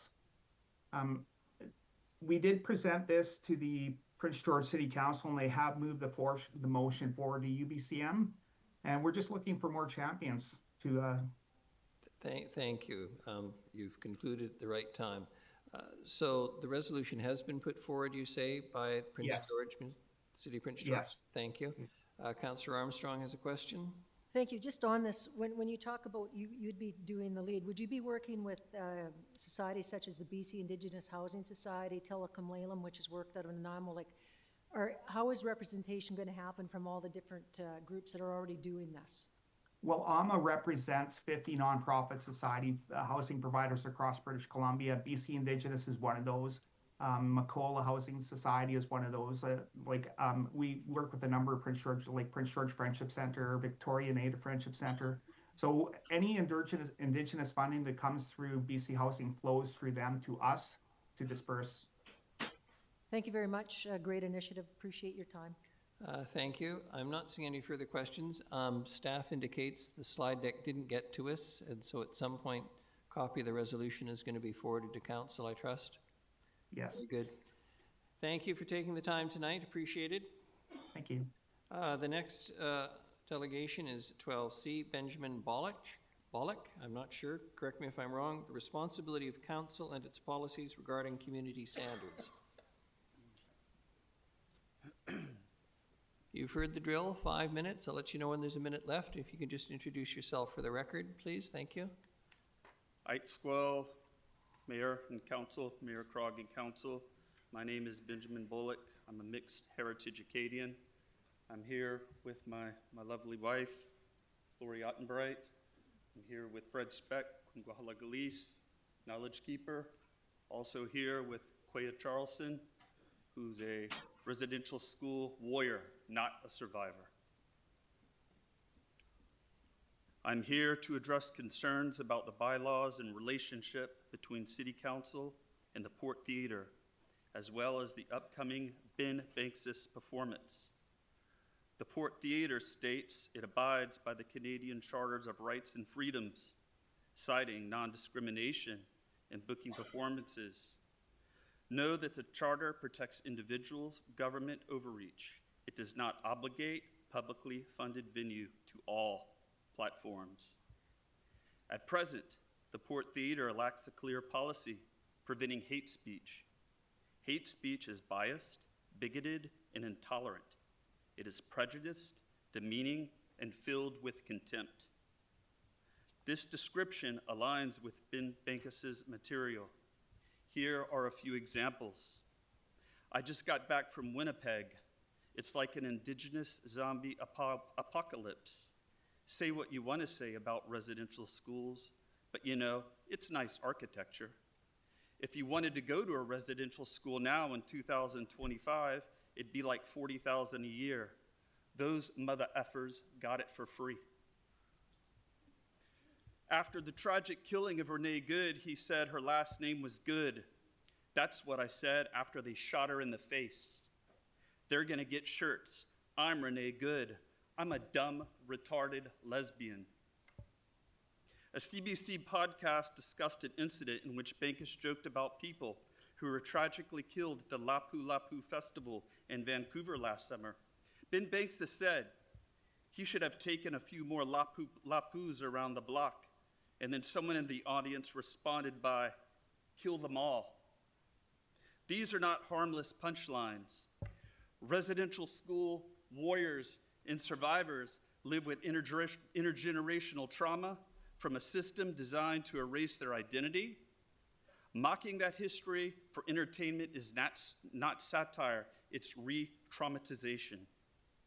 Ben Bankis consistently targets identifiable groups: residential school survivors, indigenous peoples, member of the rainbow community, immigrants, and people with disabilities. This is another feature of hate speech. Freedom of expression in Canada is protected, but it is not absolute. Speech that incites hatred or causes harm of identifiable groups crosses legal boundaries. Municipalities have a responsibility to consider impact when harmful speech is allowed on the stage in publicly funded spaces. Kitchener, Sault Ste. Marie, Thunder Bay, and Calgary have all honored this responsibility by moving this performer from city venues into private spaces. I represent citizens of Nanaimo who are asking council to do the same. We have heard council's concern regarding litigation. 12 shows have been canceled across Canada and the US. How many lawsuits has Ben Bankis filed? 0. In short term, we respectfully ask City Council to meet with the Port Theatre Board to discuss the following. 1, why a clear content advisory was not provided for the show beyond the 19+ designation. 1 minute. 2, the cancellation of the show on the principle that hate has no place in the city-supported venues or community spaces must reflect values of safety, dignity, and respect for all. 3, if the show is not canceled, proceeds are directed to local organizations such as Tilakam Lilam and the Nanaimo Pride Society. In the long term, we ask the City Council to attach a clear mandate to the funding and operating agreement with the Port Theatre so it aligns with the Respectful Spaces bylaw. The integrated action plan prevents of hate speech and best practices across Canada, remains vulnerable to the content that weakens the shared values that ensure a safe, inclusive society. This is not about silencing speech. It's about stewardship of public spaces. True reconciliation is not words at the start of meetings. Reconciliation is action that prioritizes safety, dignity, and belonging. If you can wrap up, True please. leadership is not about protecting the powerful. It's about creating safety for those who are vulnerable. To summarize, respectfully please, to summarize, our key respects are that, number 1, Council meets the Port Theatre to discuss cancellation of the redistribution of proceeds. 2, Council amends the funding and operating agreements there with are the Port rules that Theatre. apply to everyone who appears before this council. I've given you more leeway than the 5 minutes allowed. Council will have questions for you, I assure you. Councillor Eastmere. Hi, Sepka. Thank you. I have 2 questions. My first question is, what are the actions that you're hoping will be taken? Can you finish that list that you were starting to share with us? I'm curious to hear what you're asking for. Thank you. I'd like to summarize the key requests. Number one, first, is that council meets with the Port Theater to discuss cancellation or redistribution of proceeds. Number two, council amends the funding and operating agreement with the Port Theater to establish standardized process that upholds bylaws that keep our community safe, inclusive, and respectful. Thank you. I have one more question. I really appreciate you sharing your concerns, and I think at the very least the number of people here tonight and who have emailed us, which is a large number, really gives me hope and makes me feel proud that people in our community do not stand for this type of bigoted and hateful language. And it shows immense courage speaking up against this, so thank you for that. Just for clarity, what has been shared with you about the city's Respectful Spaces bylaw and how that does or doesn't apply to the Port Theater? Yeah, well, the Respectful Spaces bylaw, to my understanding, it's about respect, inclusivity, safety. And as we have now, the Port Theater has nothing in place to blockade hate speech in the city. It's free game in Nanaimo. Thank you. Thank you. Councillor Manley, please. And by the way, it's your own bylaw. Heichka. Thank you, Your Worship. And thank you for the presentation. Mr. Bolich, Councillor Manley has a question for you. Thank you for the presentation. Sorry, I'm a bit escalated. I'm on the spectrum too. So you can imagine my nervous system right now. I wouldn't mince words. I think that, that this isn't comedy, it's bullying, and the words and things that are said are appalling. I'm curious about whether you've read the hate speech legislation and whether you've talked to any lawyers or Crown Counsel or the RCMP about some of the things that have been said. Yeah, the only thing I've been told, I haven't spoken to any lawyers. The only thing I've been told is that in Canada, you won't do anything about it until it occurs. So if people are sitting in the Port Theater and decide they want to call the RCMP in the middle of the show, please do. Please do. Okay, thank you for your presentation. Thank you. Not seeing any other questions. Yes, please, you're welcome to sit down. Thank you. Through to staff, what is the purpose and process and expectations around the application of the city and the Port Theater's value statements when it comes to making programming decisions? Through the Chair to Councillor Ismair, I didn't quite hear that with the background noise. So the city has value statements, so does the Port Theater. And so what is the purpose around having those value statements, and how does that reflect the actual process and expectations when it comes to booking performances? Okay. Or allowing bookings and rentals? Okay. Through the Chair to Council and the community. As some of you know, the Port Theatre is a nonprofit society that runs the Port Theatre. We have a co-management agreement that determines their autonomy for bookings. So when it comes to things like value statements, I think that's best for the Port Theatre to respond to. In terms of our own value statements, I must admit, I'm perhaps wanting to clarify which value statements you're referring to, Councillor Ismair?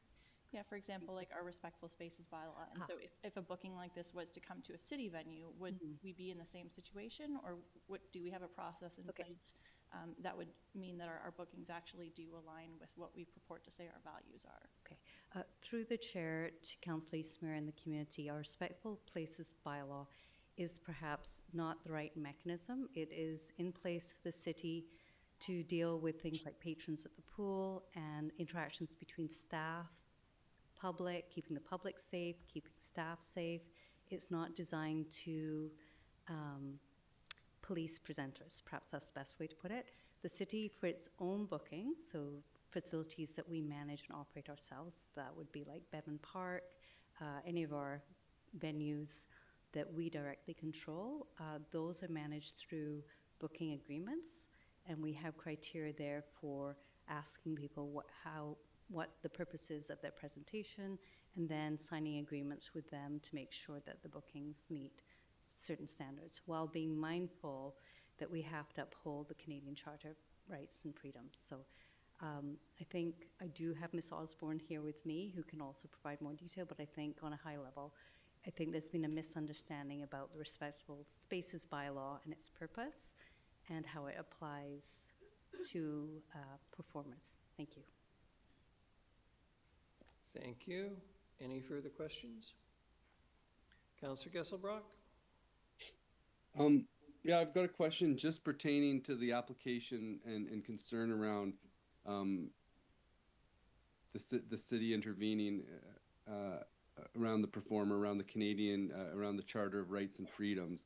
What implications are there? My understanding it protects from government suppression of expression, but I don't know if it ultimately sort of entitles individuals to express themselves at publicly subsidized venues. Could you speak a little to that? Through the chair, I'm not a lawyer, so I'm not going to purport to be. One thing I will observe, though, is that the threshold for what is considered hateful or inappropriate speech by some that is very uncomfortable may not constitute something that is unlawful in the eyes of the Charter and the protection of freedom of speech. And so that is something that only a court will determine. So I think I'll pause there, Councillor Gesselbach, and I just want to acknowledge this is a very challenging issue.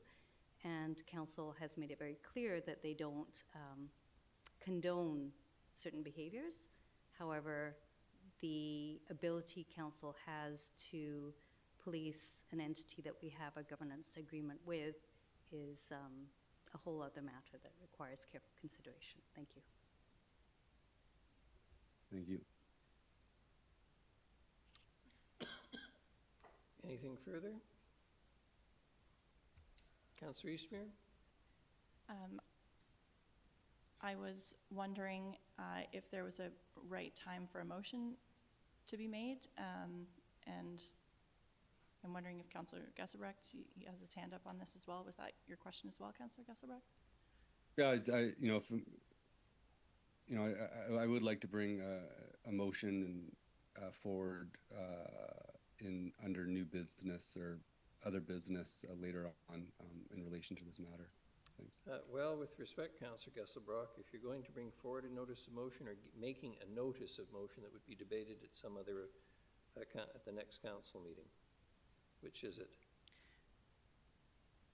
Because candidly, I believe you have an audience full of people here who are obviously here on this issue. If you're going to make a notice of motion that you want heard tonight, so be it. But if you're plan to give a notice of motion later for that motion to be debated at the following council meeting, if you could just be clear, which is it you want to do? I believe it's just a motion in relation to the delegation under other business.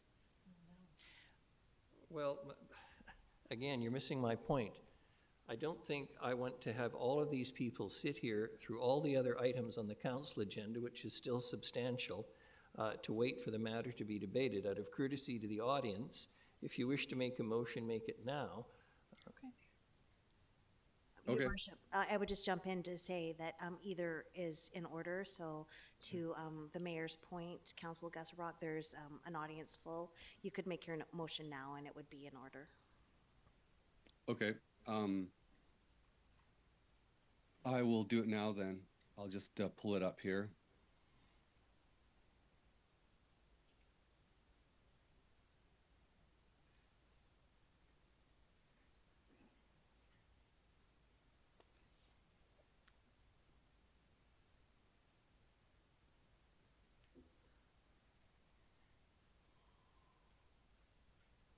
Okay, so yeah, just in light of the growing awareness that the content of the Ben Bankus performance is inconsistent with the stated mission and core values of the publicly funded city subsidized Port Theatre, with content that is consistently demeaning and dehumanizing towards First Nations, immigrant communities, including Filipino, Mexican, Chinese, Muslim, African, and South Asian communities, and LGBTQ2+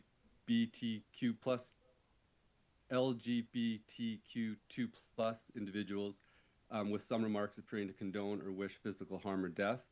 I'd like to move that the city issue a public statement affirming that we stand with marginalized people and visible minorities, reaffirm our commitment to fostering a safe and respectful community, and request that the Port Theatre review its booking practices to ensure performances align with its stated core values of being accessible, inclusive, and welcoming. Please, can you that is a new motion compared to what was discussed or I understood you to be making earlier. If someone can put it up on the screen, please. Yes, I'm just going to Ms. Gurry? have to pull up the, Yeah, I'm not sure we have it, Your Worship, so, okay, here is the motion on Zoom. I'm going to share. Oh, can I share it on Zoom or do I have to email it? if you could email it, that would be great. It will just take a minute. My apologies. I thought I had till the end of the. Well, you do. Till the end of the. You do, Councillor Gesselbrock, but again, I want to emphasize, you've got an audience full of people here, and I don't see any particular interest in sitting through administrative reports and notices of motion, et cetera. Okay, so I've got the motion being sent to Ms. Gurry. Councillor Armstrong? Thank you. I just wonder if we have the legal right to do that as it's a private entity. That will be the subject of debate in a moment, I'm sure. Okay. So, yeah, I'm not sure if it's come in yet, Ms. Gurry. Just give staff a minute.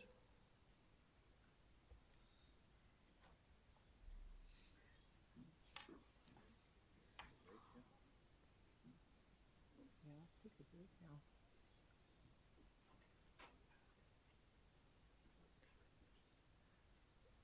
It has come, Your Worship, so we just need Ms. Sponigal to be able to bring it up on the screen, so.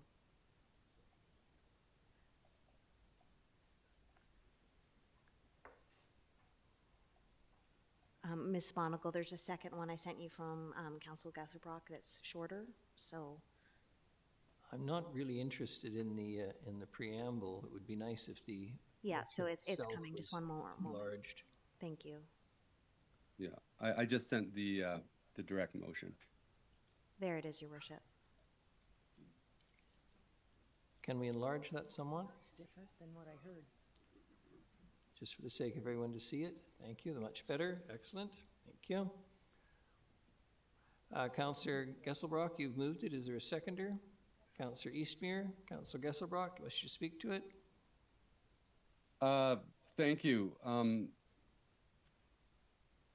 Yeah, this has been quite disturbing for myself. More just the material that the performer is presented. I think, you know, there was some verbatim transcript reading from the presenter, but basically it is very, disturbing. I'm seeing this type of content that basically targets every race other than whites, makes very demeaning, dehumanizing comments. And I had sent earlier, my apologies, I was not prepared to speak to this till the end of the meeting. So anyhow, there are constraints on what we can actually do because the Port Theatre, it's a separate entity, and we can't tell them to change the booking. We can't censor it.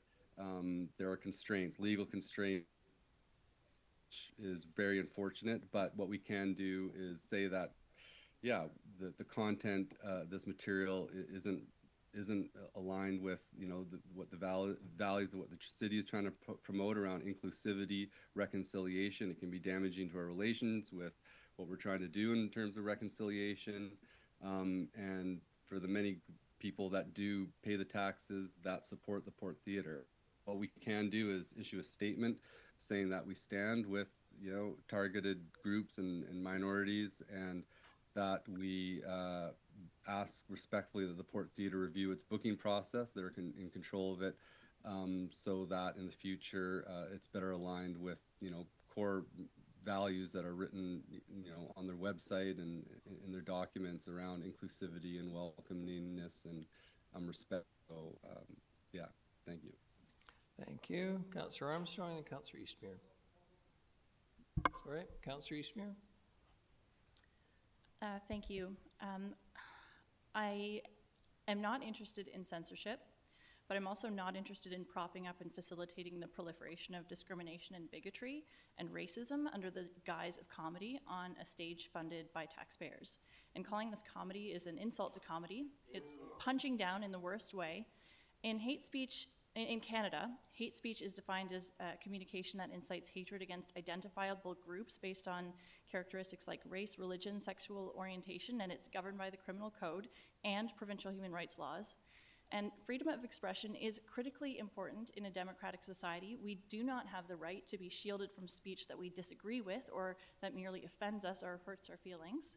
But there is a clear definition in the Criminal Code about hate speech, and that's speech that crosses a legal line into discriminatory speech, for example, advocating genocide against an identifiable group, publicly inciting hatred against an identifiable group where that incitement could lead to a breach of the peace, and willfully promoting hatred against an identifiable group with public statements. And presumably, if you're speaking on a publicly funded stage, you are making a public statement. And I do not believe that we as the city should or can shirk responsibility because there's a co-management agreement, and that means that we share responsibility. And I take that really seriously.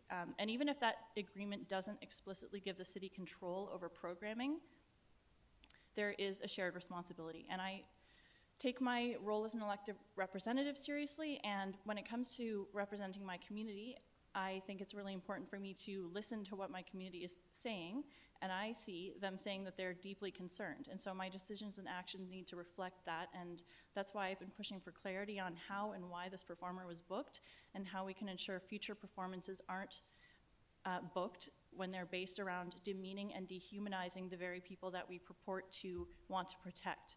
And a statement that we stand with marginalized people and visible minorities and reaffirm our commitment to fostering a safe and respectful community is good, but it is disingenuous if it is not accompanied by a real intent to work towards tightening and clarifying policies so that this is not a slippery slope towards more hateful rhetoric and discrimination marked as jokes. Look, please. Any further speakers? Councillor Manley. Yeah, I'll just say I support everything that Councillor Eastmere just said. I'm not in favor of censorship, but I think that this is dancing right along the line. When you read the criminal code on willful promotion of anti-Semitism, it says everyone who, by communicating statements other than in private conversation, willfully promotes anti-Semitism by condoning, denying, or downplaying the Holocaust is guilty of an indictable offense. And if you replace the words anti-Semitism with anti-Indigenous, and you replace the word Holocaust with the residential school system, you would have a similar type of hate speech. And I know that members of Parliament have been pushing to have this kind of speech added to the criminal code because we're hearing more and more of it. And it's not acceptable in the community. And I do believe in the independence of the Port Theatre, the Nanaimo Art Gallery, the Nanaimo Museum. They're all city facilities, but they're run independently and managed independently. And I do believe that they should carry on being independent. But this is a bit of a wake-up call, that we need to be paying a little more attention to what is being booked as a rental. This isn't an event put on by the Port Theatre. This is a rental. So paying attention to those details to ensure that some basic community values are met, because this is punching down. This is like bullying. And we need to do better as a society. We can do better as a society. I don't find any of this stuff funny at all. And I find it very unfortunate we're having to be discussing this at this table. Thank you. Thank you. Councillor Thorpe. Yeah, I'm really anxious to jump into this one, Your Worship. Thank you, but I will. First of all, I need to make this comment, and I am really uncomfortable with the fact that it seems to me in recent weeks this council has more and more slipped into the bad practice of allowing spur-of-the-moment motions from the floor without time for reflection and consideration or staff background reports. And so it's very easy to do a knee-jerk reaction and make a motion. This motion in front of us is different from what Councillor Geselbrock was suggesting earlier in an in-camera session. So I guess I'm struggling to keep up with the changing landscape here. I don't have a problem with the first part of his motion, but I do find it a little bit ironic that the last words suggest that we want the Port Theatre to ensure that it aligns with its core values of being accessible, inclusive, and welcoming. Well, in whose opinion? We don't want it to be accessible or inclusive or welcoming to this comedian, because some in the audience, and myself included, don't appreciate his brand of humor. Do I support it? No. But it's a viewpoint, and so how can we say that we want the theater to be inclusive and welcoming to everybody, but say, well, wait a minute, there's limits on that. If I personally don't agree with that person's position, I don't think he should be allowed to attend. I do not support censorship in any form, no matter how well-intentioned it is. So I guess I'm struggling a little bit with the second part of this motion. I look forward to other comments, and I guess that's where I'm at right now. Thank you. Sorry, please, Councillor Armstrong. Thank you. I agree. I wonder if it could be broken down into two and take it as two separate motions? You could always move an amendment, Councillor Armstrong. Yeah, I would move the amendment so that we would stop the first motion as respectful community, period, and then the second would be to write the letter. Is there a seconder? I'm sorry, I didn't get the end of... To divide them into two motions. At the end of community. Yes. Seconded, Councillor Thorpe. Okay, Discussion? just the reason that I look at that is that we're asking somebody to do something, and I agree with the words that were said. I think it's horrific what he says and does. I've checked to see where if there was complaints to police, et cetera, and so far none of them have actually come out with hate, because in their opinion it doesn't meet the threshold of a hate crime. So I think that people have to go and, like was stated, call the police when this happens so you can actually get a proper answer, and that there actually is a proper investigation. That has to happen. These performances are sold out all over, so people find value in it, which I don't. But are we right to censor them as well? Like, I'm really mixed on all that because of that point. And I just struggle with the wording because, again, we're choosing what's inclusive and what's accessible and what's welcoming. And I really struggle with that as a government. I think that's, again, I think we're really infringing on charter rights, which I think is really concerning. And I hear the comments that are said by people. You know, it'd be like somebody saying, okay, like we have a bunch of religious groups coming forward and saying, we don't support the Pride Parade, we want it to stop because it goes against our religious beliefs. Then where are we? You know, because that's a charter argument too, and religious beliefs are protected by the charter. So I really struggle with that. Like, do we start to play judge and jury, or do we do like get a final answer? And the other problem that we have with that, when I did a lot of research on this after Mr. Backus sent his email, or not Mr. Backus, sorry, after Benjamin sent his email forward, and I looked at what some of the legal opinions were, and it was that the charter supersedes all of this unless it's a hate crime, and you can't preemptively lay a hate crime. It has to happen at the time as was stated. So I think if somebody goes there and they find it hateful, please contact your RCMP in this community and lay that complaint. Because until somebody does that and we get a proper investigation, where are we going to go? We're going to keep having these conversations over and over and over again, but if we finally can get somebody, and it's going to have to be the courts, let's be honest, that's the final decision makers, that says, yes, this is a hate crime, then we have our answer. Thank you. Thank you. On the motion to divide them, Councillor Hemmons. Thank you, Your Worship. Like other speakers, I'm a bit stuck on this one because this is different than what Councillor Geselbrecht shared earlier. It's vastly different, and so I feel like I haven't had time to think about this. But my immediate reaction is the first half, absolutely, of course, we've discussed.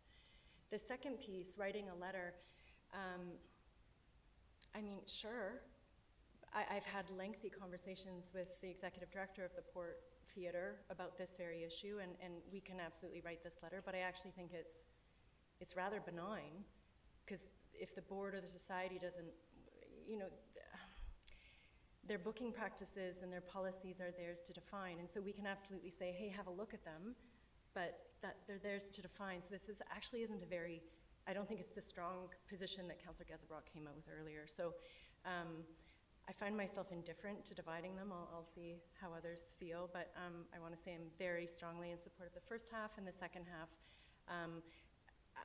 I think it's kind of moot, to be honest. Yeah. Councillor Eastmere, on the motion to divide? I said earlier that I think that a statement that we stand with marginalized people and visible minorities is really quite disingenuous if there's nothing actually behind that. So that's why I think the second part is crucial as well. My general sense was that if we were to write a letter to the port about reviewing its booking practices, they would ideally be doing that in partnership with staff to make sure that we're aligned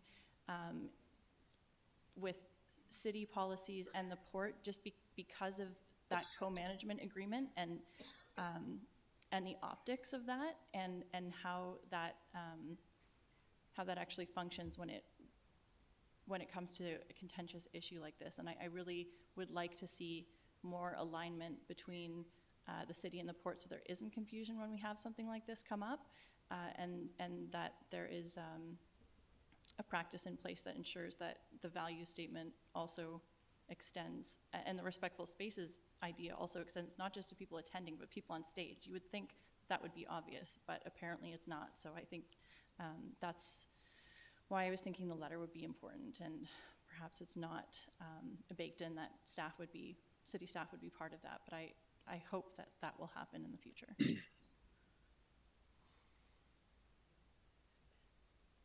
Councillor Gesselbrock.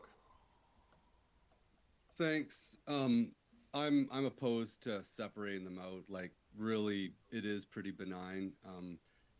You know, I'm listening to the clips. You know, here's another one. I still get I'm still getting used to America. Canada obviously doesn't have Mexican people. They don't really have black people. It sounds like paradise, but instead they have filthy Indian and Chinese people everywhere. Want to trade drive-bys for a guy crapping in the streets? Here's another quote.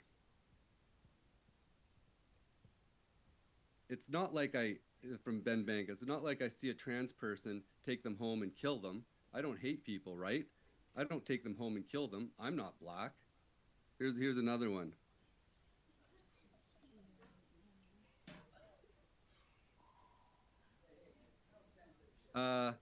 In another joke, he jokes about aborting a baby if they're going to be trans, suggesting that otherwise they might self-abort or shoot up a school. I think that these are so deeply disturbing, and watching the clips and audiences laughing out loud and cheering, and you know, the Lapu Lapu comment, and then saying, oh, he should have done another Lapu Lapu, and somebody yelling out at the Toronto theater, kill them all. Like, this is not something that is normal in any type of standard of expectation in a publicly administered facility. And if we can't come out and say, you know what, I think it's more appropriate that this goes to a private venue because we're worried about legal ramifications and that, like, really, what can we do? We can say to the Port Theatre, you know what, I think any reasonable person, when they're receiving a booking, should just do a little bit of homework and see that if it's, you know, if it aligns with what is reasonable expectation in a civic institution that is publicly funded. And I think that this is like the bottom of what we can ask for. And yeah, I apologize for switching, you know, what I initially presented to council, but I'm trying to get consensus here on what I think is very common sense and reasonable of our expectations of standards. Thank you. Thank you. I support the motion to divide, and for a very simple reason. I'm happy to support this first, but I'm not going to support the second, and won't support it for a number of reasons. Firstly, singling out the Port Theatre, because it's a public venue, we might as well be writing to the school board or any nonprofit in this community, arguably, because any nonprofit who operates a hall in this community, no, with great respect, as a nonprofit isn't taxed. So they are, in a sense, indirectly subsidized by the taxpayers. When you say you're going to ensure that people like Mr. I won't even mention his name, because what he says is disgusting. There's no question about that. That's not the issue for me. There's virtually, and there are indeed, no venues in this community. So essentially you're saying he's not allowed to speak in our community. I'm with Councillor Thorpe. Yeah, no, please. This is a council meeting. It's not a town hall. Councillor Thorpe and I agree entirely on this. Censorship is an ugly thing. It's an ugly thing when it's imposed on anybody. I can remember the $1 million that Mary Polak, as chair of the school board in Surrey, had them spend to keep a book called One Dad, Two Dads out of the library. The Nanaimo Commonwealth Holdings Society was formed, named after the Cooperative Commonwealth Federation in this community, because they couldn't get a hall that would allow socialists to gather, and so they had to build and buy their own. Whether the left or the right tries to impose censorship on anybody, it isn't pretty either side, in my respectful opinion. I am not about to tell the board of the Port Theatre what to do. That is their exclusive right to determine, just that it is the Bailey Theatre or the Lanceville Hall or whatever. So I support the division of the motions. We're on that division. Councillor Eastmere, if you, this will be your third time on the motion to divide, please. Okay. All right. All those in favor of the motion to divide: Councillor Armstrong, Councillor Hemmons, Mayor Krogh, Councillor Thorpe, and those opposed: Councillor Eastmere, Councillor Gesselbrock, Councillor Manley, Councillor Brown. So the motion is defeated. We are on the motion as a whole then. Ms. Gurry, you wanted to say something? Yes? No, Your Worship, I just wanted the screen to go back to the original one. Thank you. So we're back on the main motion. On the main motion, who wishes to speak? Councillor Eastmere, Armstrong, and Thorpe, in that order. I think one of the most disturbing things to me on this is this person's remarks about residential schools and about Indigenous people. In the motion, it refers to visible minorities and marginalized people, and I think really specifically, especially here in Nanaimo, we are talking about Indigenous people and residential school survivors and warriors, and I think that that is, I know it's that wording isn't in the motion, but we've, I feel, done so much work in Nanaimo to grapple with the ugly history and to work towards reconciliation, and I've seen incredible works on the Port Theatre stage, like the play about the Nanaimo Indian Hospital, and it was so moving and so incredible, and to think that that stage is going to be defiled by someone who is making remarks about residential schools is disgusting to me, and so that's why I think writing a letter to the Port is really important, because it gives us a unified voice. And I know that many of us on council have talked to members of the Port Theatre board about how to fix this in the future, but I think it's really important that we, as a council, speak with a unified voice, that that we want to support them in a way that ensures that they continue building a trusted relationship with our community, and that means not allowing a performance like this in the future with better policies. Thank you. Councillor Armstrong, Thorpe, and then please.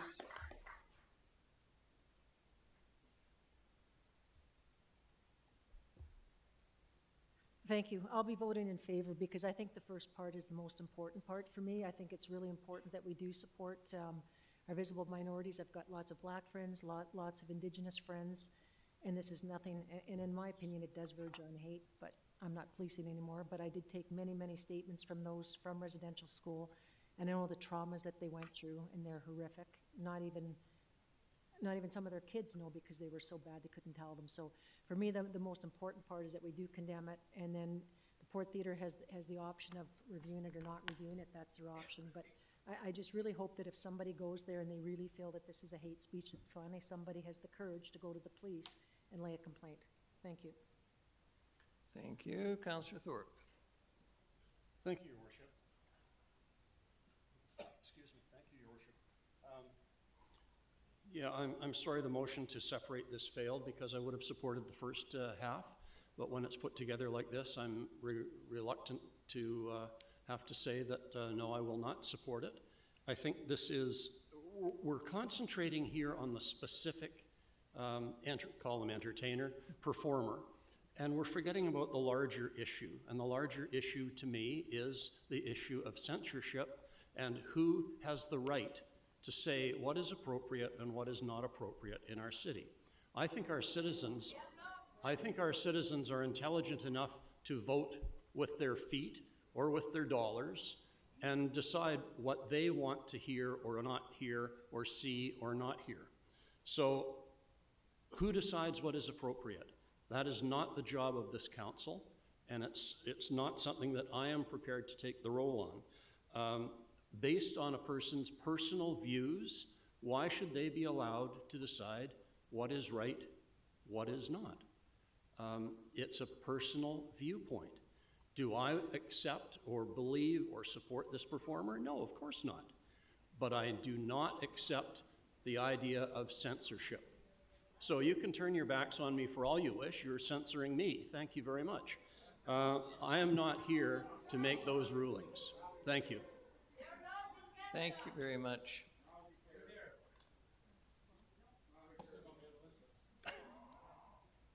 Councillor Manley. I ended up with a live mic at the same time as Councillor Thorpe. And I didn't use it. Trying to be respectful.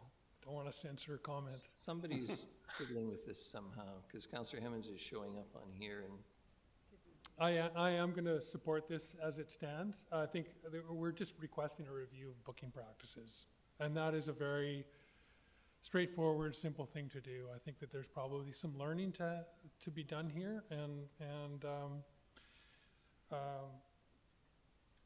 yeah, so I'm willing to support this. I don't want to give this guy any more oxygen, so I'll leave it at that. Thank you. Councillor Hemmons? Thank you. Yeah, thank you, Your Worship. I'm going to support, as I stated earlier, the first part I feel very, very strongly about. The second part I actually think is benign. I don't, it's going to be a letter. That's a request. I don't, it's going to be up to the Port Theatre Board. This is not as strong of a position as I thought was going to come out. I'm going to support it. Thank you. Thank you. I, with great respect, don't regard it as benign. When the council of this city that provides funding to the Port Theatre, that is in a management agreement with them where they get to act independently, and they get a letter from us to describe it as benign, with great respect, I think is simply not accurate. I learned a long time ago, if you want to be loved and popular, get yourself a dog and feed it. If you are interested in that, that's your choice. Politics is not about being popular. I have very strong views, as does Councillor Thorpe, on this issue. As repugnant, as awful, as disgusting as this comedian may be, and even worse, I suppose, from an entertainment perspective, having heard this stuff, he's not funny either. But having said that, there are people in this community who contribute their tax dollars every year indirectly to support the Port Theatre. It was built with federal, provincial, municipal money and charitable donations from folks in this community. As ugly as their voices may be seen or heard, they have chosen to purchase tickets to listen to this obnoxious man. I am not going to stand in their way and tell the Port Theatre how to run its operation any more than I would like someone to tell me what I could and couldn't say when it's short of hate speech. And for me, that is a matter of principle. It won't be popular, and it's obviously so by those who've chosen to stand up and turn their backs. And when they start marching down the Oh, for heaven's sakes, madam, with great respect, it is not.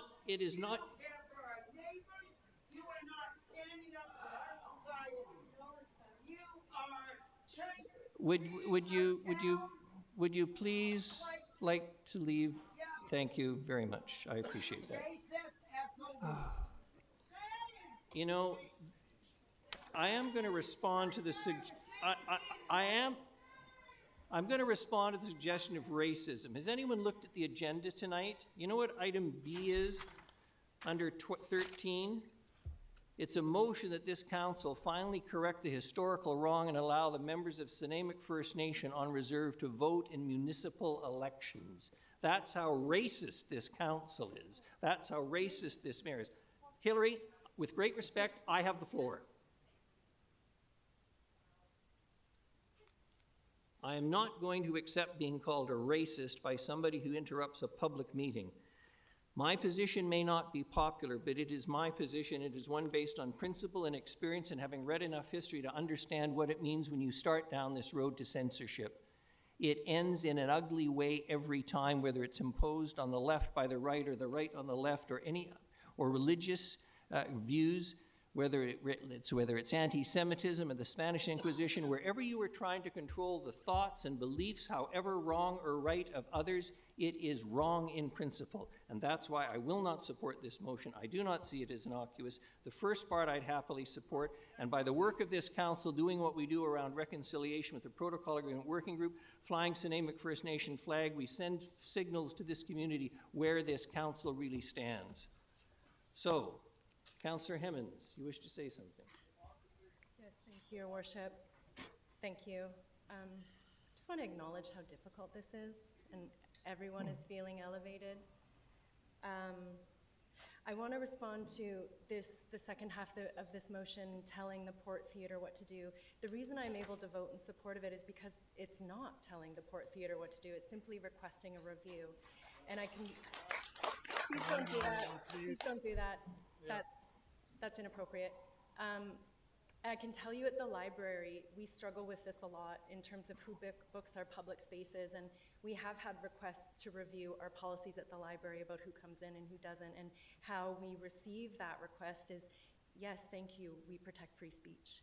And I suspect the Port Theatre will do the same. So I wanted to clarify, that's why I see this second half as benign, but I believe so strongly in the first part that I'm willing to support. Thank you. Thank you. Motion's on the floor. All those in favor? Councillors Armstrong, Eastmere, Hemmens, Manley, Gesselrock and Brown. Those opposed, Mayor Krogh and Councillor Thorpe. Motion carries. I'm considering the audience, not so much staff. Ms. Gurry, I'm going to suggest we let Mr. Dauncey have his presentation and then we'll take the evening break.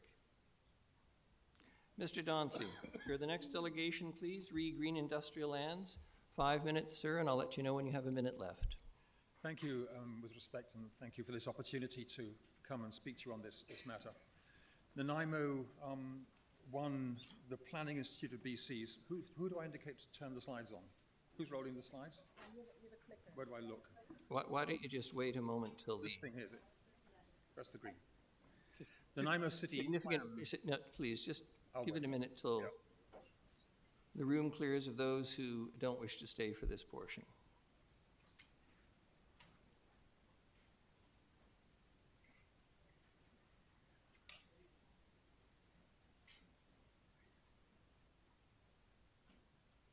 Thank you.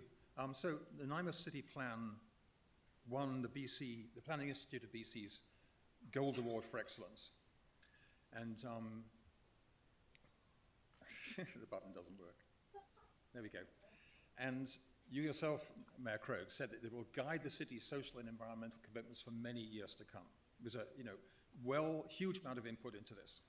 It's got 5 major goals, one of which is a green Nanaimo, to have resilient and regenerative ecosystems. My little pitch here is to ensure that this also applies to industrial lands. I'm almost like speaking on behalf of nature. I mean, the eagles, the barred owls, the cedar trees, the oceans. I know that most people in Nanaimo love Nanaimo partly for the city and partly for nature. The feeling we're so close to nature and get out to nature is really important. And I think that it's possible to develop industrial lands in keeping with the emotions and feelings of the people of Nanaimo and with the OCP. So I got 3 or 4 examples from elsewhere, 3 from Alberta, 1 from Victoria. In Fort McMurray, the Tiger Nova Eco-Industrial Park is 131 acres, and they allow businesses to work together, encourage them for Green Bottle Depot, cooperating with each other to reduce waste and pollution, to efficiently share resources to help achieve sustainable development. In Red Deer, they have a land use bylaw that has regulation for eco-industrial development, planning and design, for sidewalk connectivity to allow pedestrian use, for passive solar designs, for recycling, composting, idle-free loading, and xeriscaping. In Hinton, Alberta, they got 108 acres of greenfield alongside 32 acres of parks and ecological reserves as part of their eco-industrial park, where there are provisions for district energy, reduced setbacks, passive heating and cooling, recreational connections, continuity of landscape, green roofs, circular economy, etc. So if you had an AI data center there, for instance, which gives out excessive heat, that heat could be used to heat other facilities. That's circular economy thinking. And in Victoria, the Highlands, District of Highlands recently passed a zoning bylaw in November that was approved by the province that basically, it's got a list of accepted uses, provided they're not noxious or offensive to any residential neighbor or the general public by reason of emitting odors, dust, smoke, gas, noise, effluent, or hazard. No refuse and garbage burning and landfilling, no manufacturing of fertilizers, herbicides, pesticides, etc., right? And really what I'm respectfully asking is that the City Council look at the development of a green industrial zone that reflects Nanaimo's new OCP, protects nature, and supports industry and jobs. Respectfully request that Council discuss the possibility of directing staff to craft a bylaw template for a pioneering green industrial zone that Nanaimo citizens will be proud of and will support Nanaimo's reputation as the second most livable city in Canada. And I suggest that the template include enforceable clauses, including industrial zone development permit area, to protect sensitive ecosystems and not cause them to be a sacrifice zone because it's industry, so we have to forget nature. Protect the workers, the public, and nature from noxious dust, smoke, odors, gas, noise, effluents, etc., and to support a green circular economy in alignment with the OCP. And I'm hoping that when that's complete, that you win a second gold award from the Planning Institute of British Columbia for pioneering this kind of development.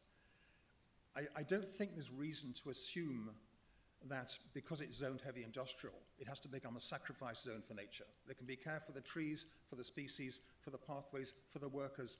These things can interconnect. We're not living in the 1900s when industry is always dirty and filthy. You live with it.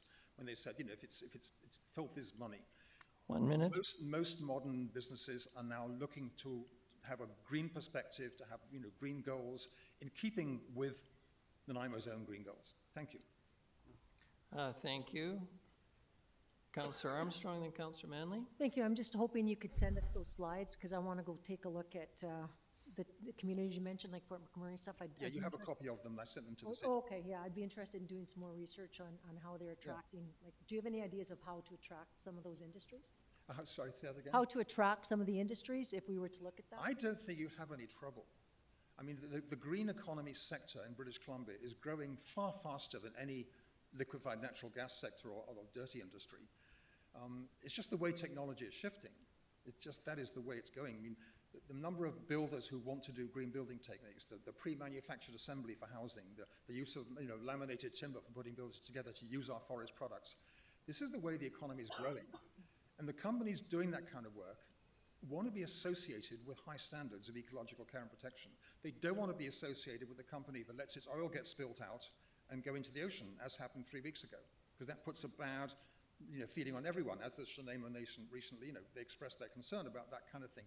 So a company like that, I shan't name it, but they obviously didn't look after their filters. They weren't caring enough. They didn't have a code of practice among their own staff and people to care for nature, which is what we're talking about. There's no inherent contradiction between industry and caring for nature.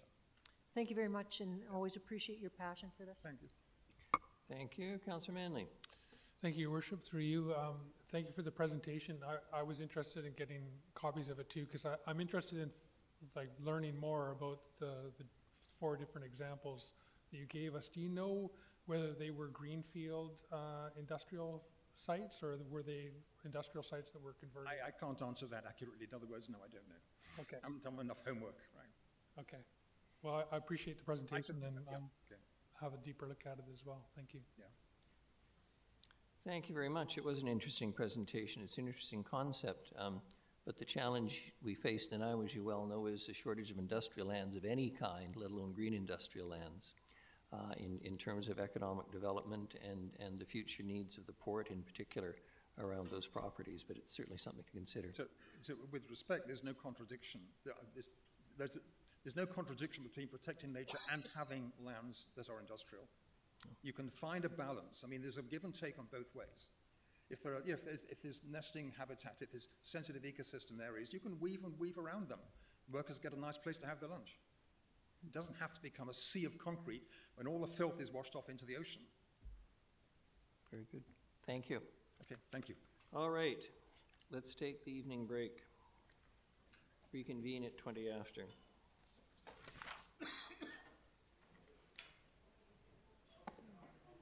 You know, I am very Downtown Nanaimo Partnership looked to develop a new conference center and hotel. This solution would have local appeal while making Nanaimo's downtown a national, if not international, event destination. A variety of locations were considered, and a declining block of Commercial Street was ultimately chosen for the conference center. An adjacent lot at 100 Gordon Street was earmarked for an accompanying hotel. In a multi-project referendum in 2004, the community voted yes. Nanaimo's most ambitious public investment project broke ground and construction of the Vancouver Island Conference Center began. In 2008, the VICC, complete with new Commercial Street storefronts, opened its doors. However, the hotel remained noticeably absent. This missing piece of the project meant that the conference center wasn't able to reach its full potential. After several failed attempts to partner with a hotel developer and see a new hotel come to be, the city and its partners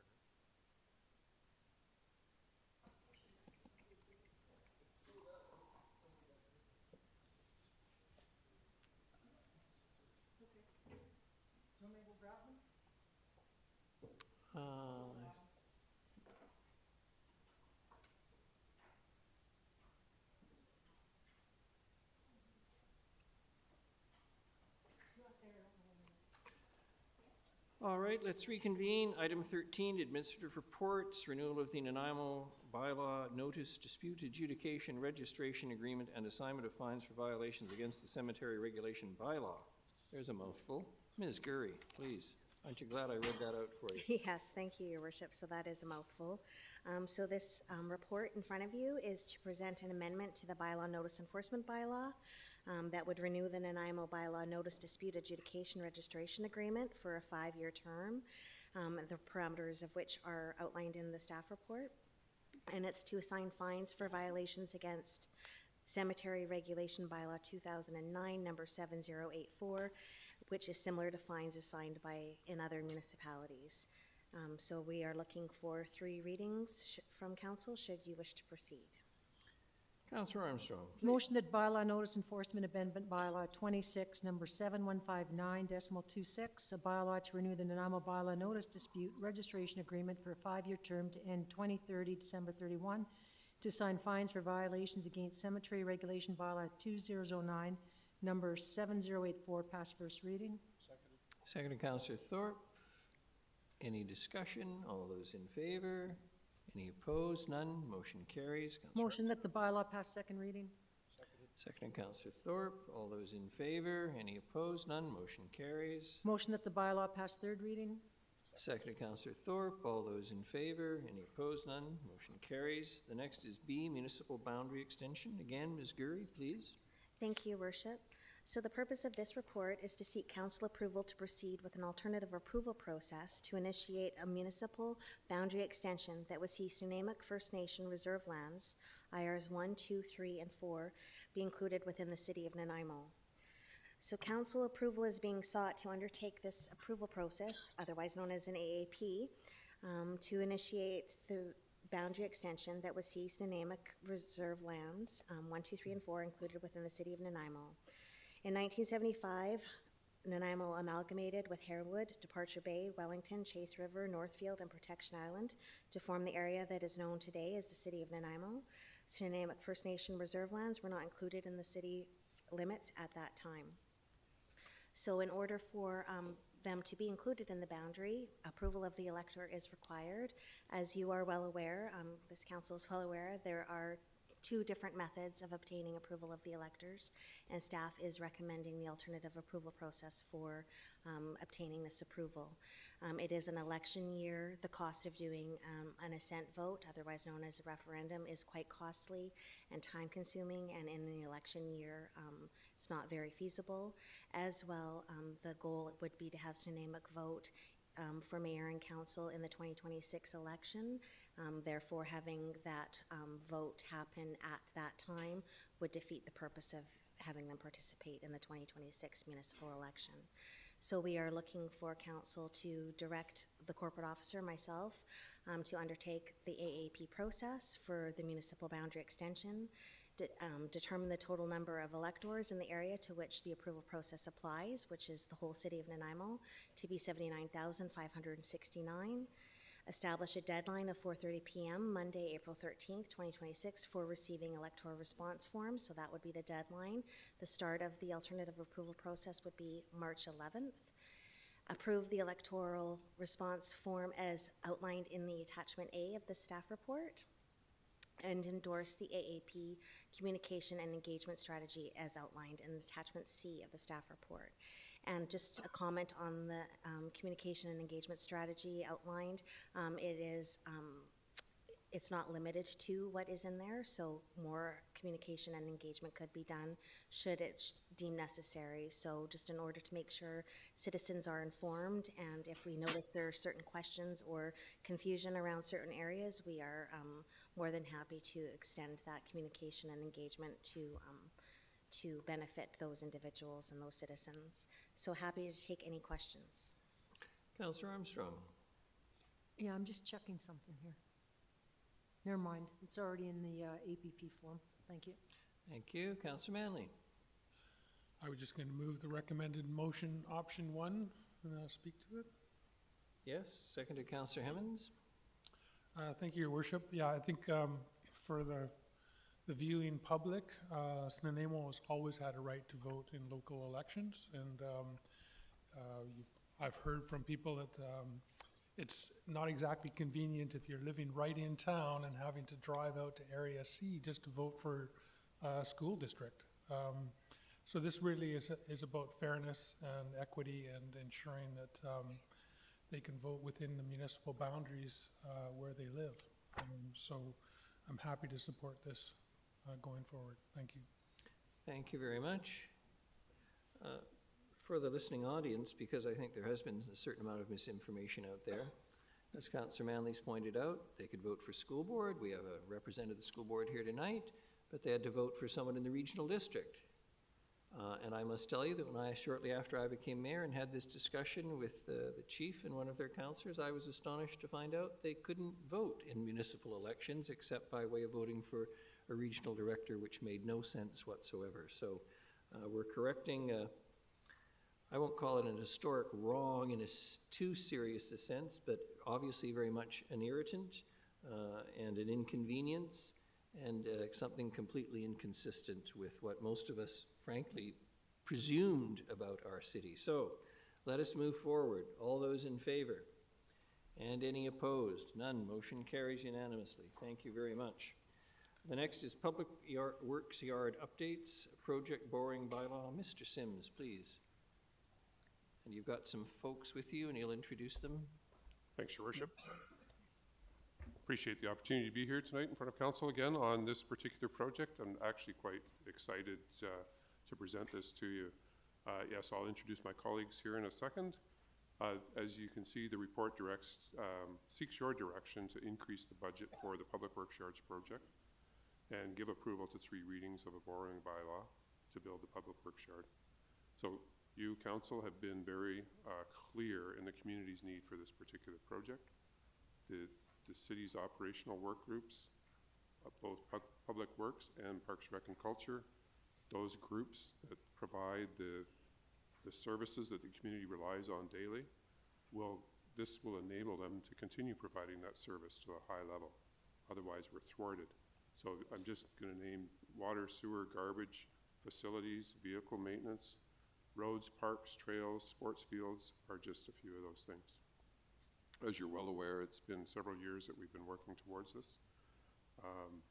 But I'm really very proud of the project team that has been put together.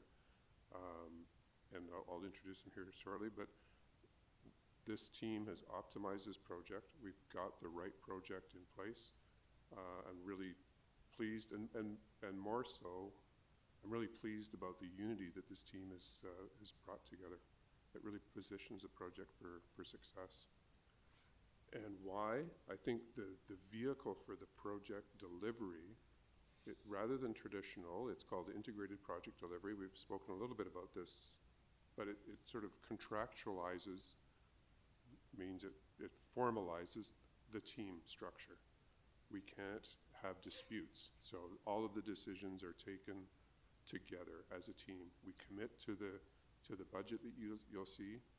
We commit to the design and we work together. It's pretty fantastic, but it's formal, as you know, rather than by happy accident. We function as a single entity, and I think one of the things that has been really gratifying to see after 40 years in construction is that this really allows rapid design decisions and very accurate costing.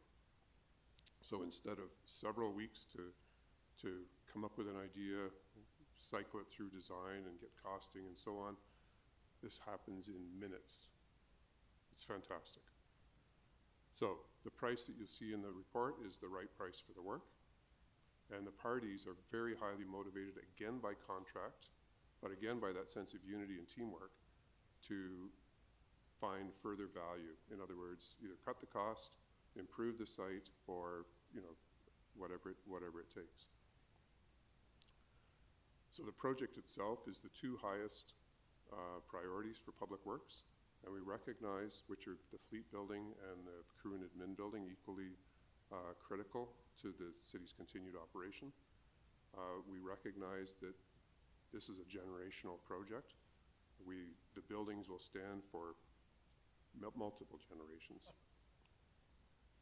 One of the neat things is that it brings all of the key operational groups, work groups, within the city under one roof. So that's Parks, Rec and Culture operations staff, the facilities staff, public works staff, project staff, and financial staff, and the supply chain management.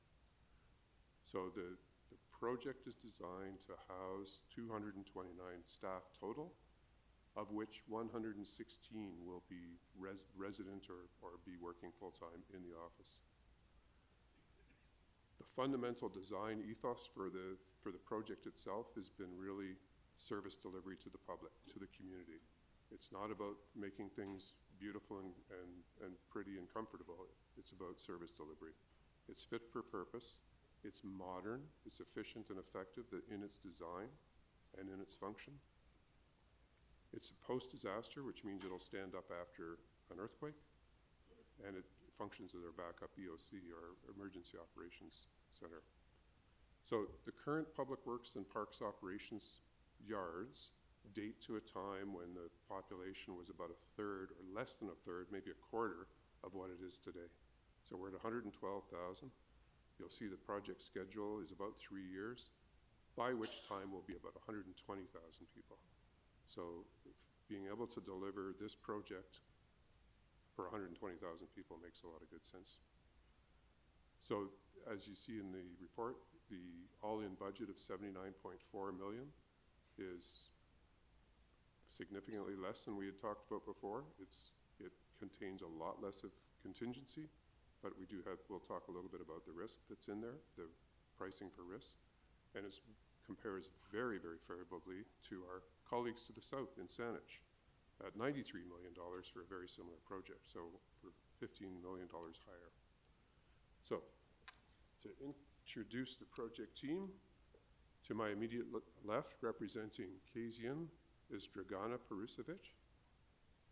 The Kasian architecture has a lot of deep experience, particularly Dragana and her team with BC Hydro operations facilities. That's really, very similar and very parallel work.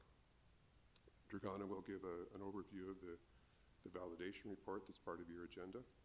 And this is forming the basis for our detailed design, and it forms the basis for the costs.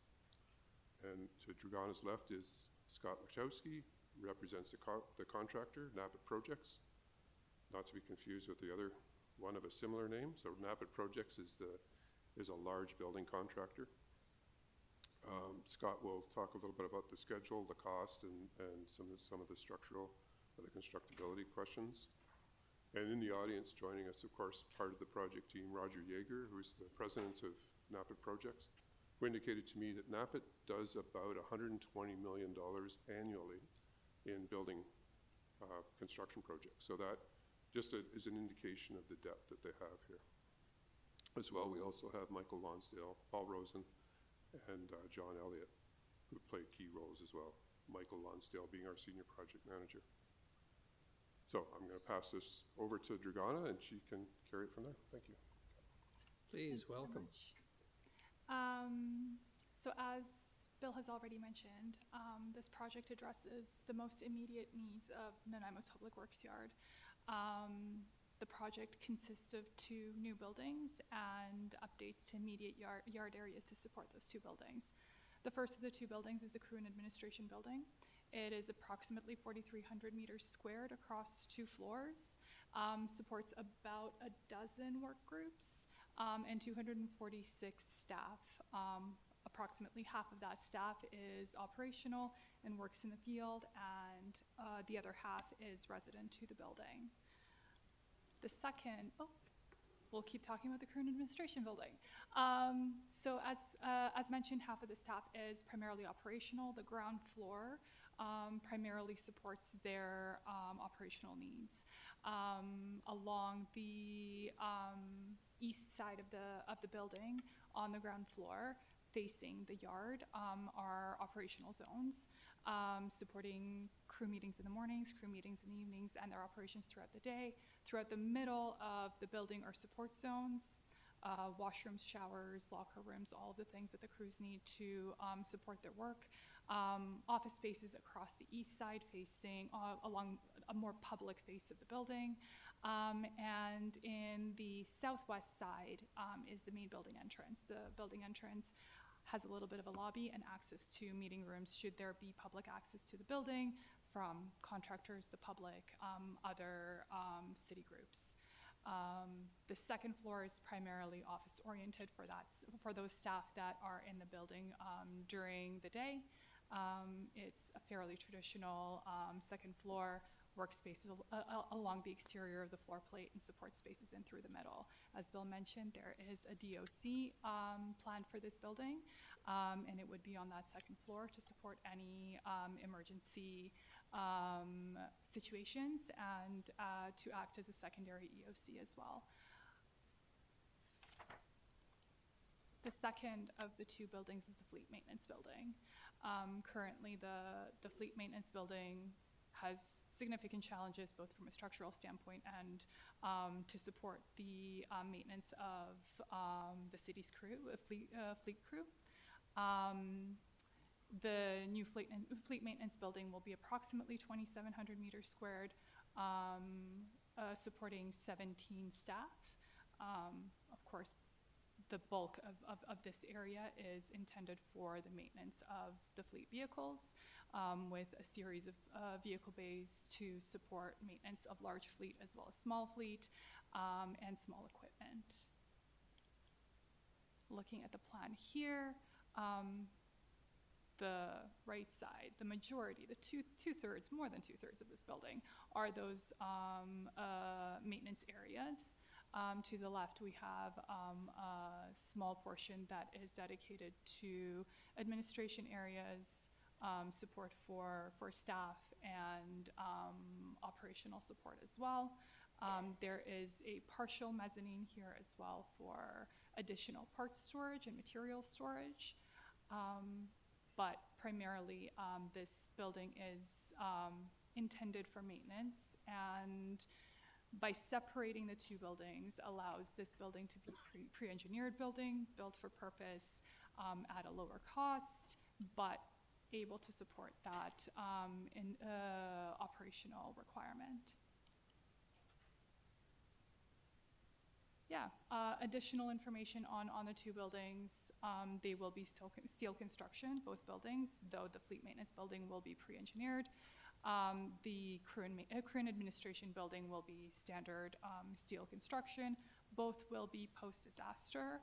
So that means, as Bill mentioned, they will stand up following an emergency event and be able to support the crews in their operation following an event. So folks will be able to come in there, muster, get orders, and support the community should there be an emergency event. The buildings will further the city's sustainability commitments. We are looking very carefully at the sustainability guidelines to ensure that the development here supports those guidelines. The crew and admin building is intended to be to meet step 3 of the BC Energy Step Code. We are also looking at improved performance for the fleet maintenance building. It's an industrial building, so that energy performance will look a little bit different there, but to improve above NECB. We are also looking at photovoltaics on the roof to provide on-site energy generation, supporting the fleet transition to more electric vehicles, so looking at infrastructure to support that as well. And again, these are not fancy buildings, these are operational buildings. They are fit for purpose, they are designed to support the operation of the Nanaimo Public Works Yard. Finally, I think this might be my last slide. We are looking at the site plan here. The site plan was designed to support immediate needs, but also looking to the future, maintaining flexibility for the Public Works Yard, maintaining for flexibility for future upgrades should they be needed as the community continues to grow. We are also looking at supporting current operation during construction, so minimizing the amount of construction areas so that operations currently can continue uninterrupted while the new buildings are being constructed. Alrighty, I'm going to turn it over.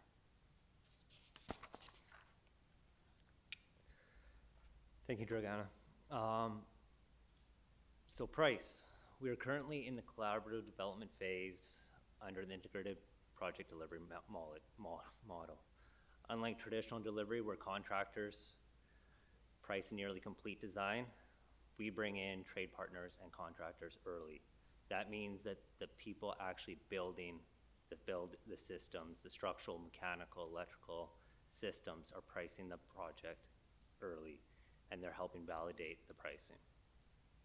Additionally, we have used historical cost data from recently completed similar projects that we've completed to confirm that the budgets are reasonable. The budget structure in IPD is simple. It's transparent, open book costing, and it's clearly defined risks and contingencies. Importantly, under the IPD model, profit is partially at risk. If the project exceeds the agreed upon target cost, the team's profit is at risk.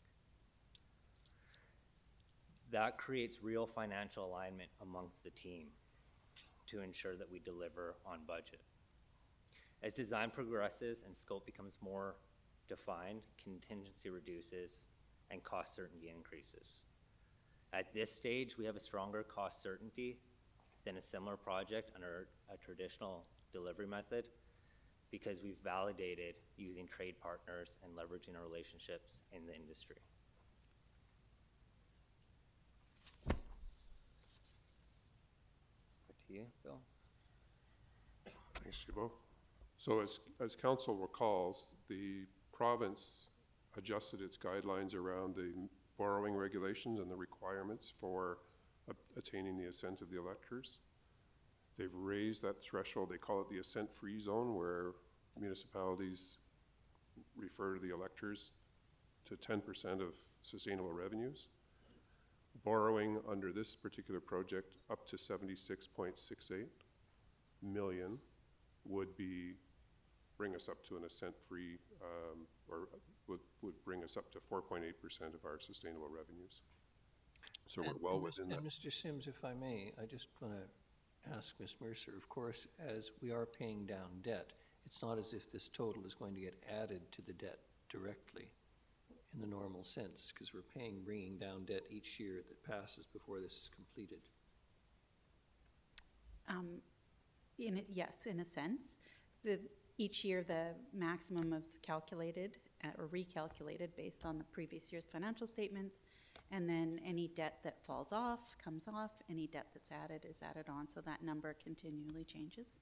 And we have some substantive items finishing in the next little while. Yes, the debt for this building, the VICC, and one of the fire stations is also, I believe, coming due soon. My point is simply this, for those who are listening and paying any attention. It's not as if we have $100 million in debt and now we're going to have 179. By the time this project starts, we'll already have paid the servicing cost annually will eventually disappear for existing debt. So sorry to interrupt, but. And Councillor Brown, your worship, has his hand raised. Oh, sorry. Go ahead, Councillor Armstrong. Mine's going back to the very beginning, two, if I may. The first one is, when I was looking at the fleet maintenance building, is that going to be able to service our fire trucks? Yes, the fleet maintenance building is sized to be able to service fire trucks. Okay. And then my second question is, and we saw this with the police station, they didn't build it so that you can build up. Would this be built so that if we need to build up 3 or 4 stories years down the line that we're going to be able to do that? Or is it going to be we're going to have to rebuild from scratch again? We have not considered that to date. But It is entirely possible, but we haven't considered it to date. Yeah, it's just my concern, because now we're looking at spending almost $200 million to build a police station, where if we would have been able to have the original build, we could have went up 2 or 3 stories, which might have been a lot cheaper. I don't know. Just something to consider. I see the representative from NAPIT going, I'm not sure, so thank you. Your worship. I will add, we are accounting for growth within the crew and administration building, in particular on that second floor. And looking at the way that the building is laid out, there's opportunities for future additions down the line. Immediate growth is accounted for on that. No, I understand that, but that building was 2 and it only lasted 3 years. Thanks. And Councillor Brown. Thanks, Your Worship. And I thought I'd just, while we're paused at the funding page there, just ask my question because I wasn't totally clear in the report. So here it says total funding 79.4 million, and then Mr. Sims said all-in budget of 79 million. But I'm just wondering, like, the report says total debt servicing 6.3 over 20 years. So if I, like, the cost, including interest, is that like, does that work out to like 127 million? Like when I take the interest rate?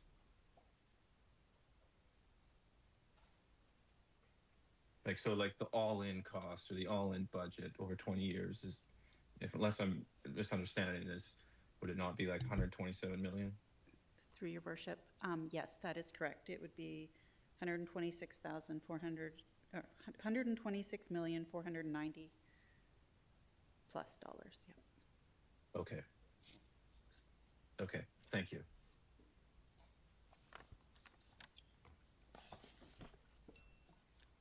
Your worship, I was referring to the capital cost all in, so I didn't consider the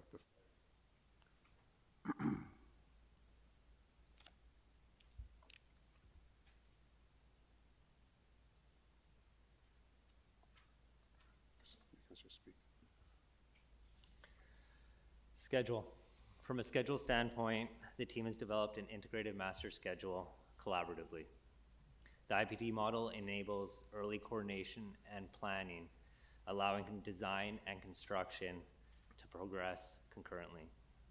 This approach reduces schedule risks and positively impacts the project budget. This early coordination reduces redesign during construction, delays caused by incomplete information, and change orders and rework during construction. The result is a schedule built around constructability reality, not just theoretical durations. Risk. One of the strengths of the IBD delivery model is structured proactive risk management. Through the preliminary validation phase, the IBT team has created a risk and opportunity register. As a team, we've identified the known and anticipated risks and quantified them with probability and impact, not just from an owner standpoint, but from a consultant and a contractor standpoint. Unlike traditional delivery models, the risk is a live document. It will be reviewed continuously throughout the project and updated.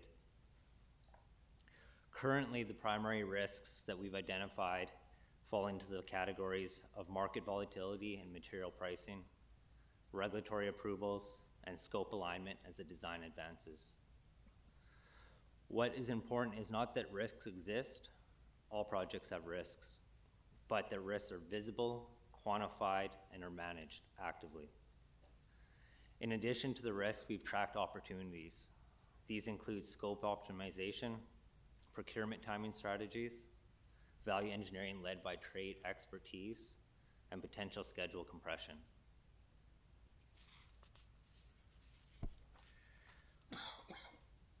The project contingency is the aggregate exposure of all the risks identified. As scope certainty increases and risks are mitigated, the contingency decreases. Under traditional delivery, contingency often disappears as change orders. It's reactive, where IPD, the risks are mitigated early, and the contingency drawdown is tracked transparently. Contingency is an IPD project. In an IPD project is a meaningful risk tool, not just a fallback fund.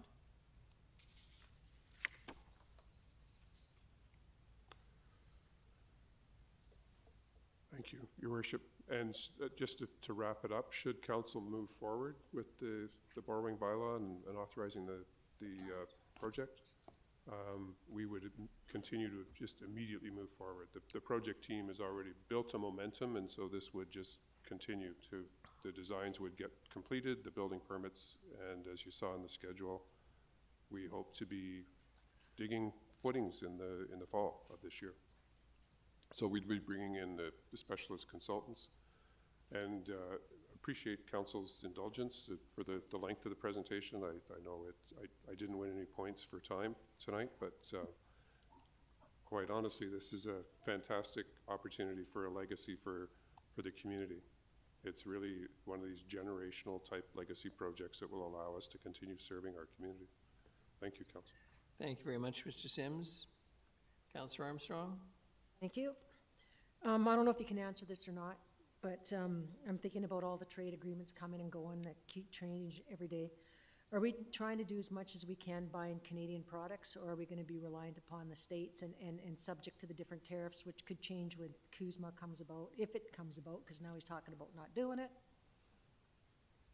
Thanks, Your Worship. That's an excellent question, and it's been a live discussion around the table with the entire project team. Is that our focus is local and Canadian products as much as possible, and sort of anticipating the legislation from the federal government as well, or the directives from the federal government around purchasing local. But where NAPIT sources many of their products, it's largely, Canadian. It just takes so much of the risk away from the project. Thank you, and I would just like to say I don't consider this a legacy project. I consider this an absolute need. Thank you. Councillor Manley?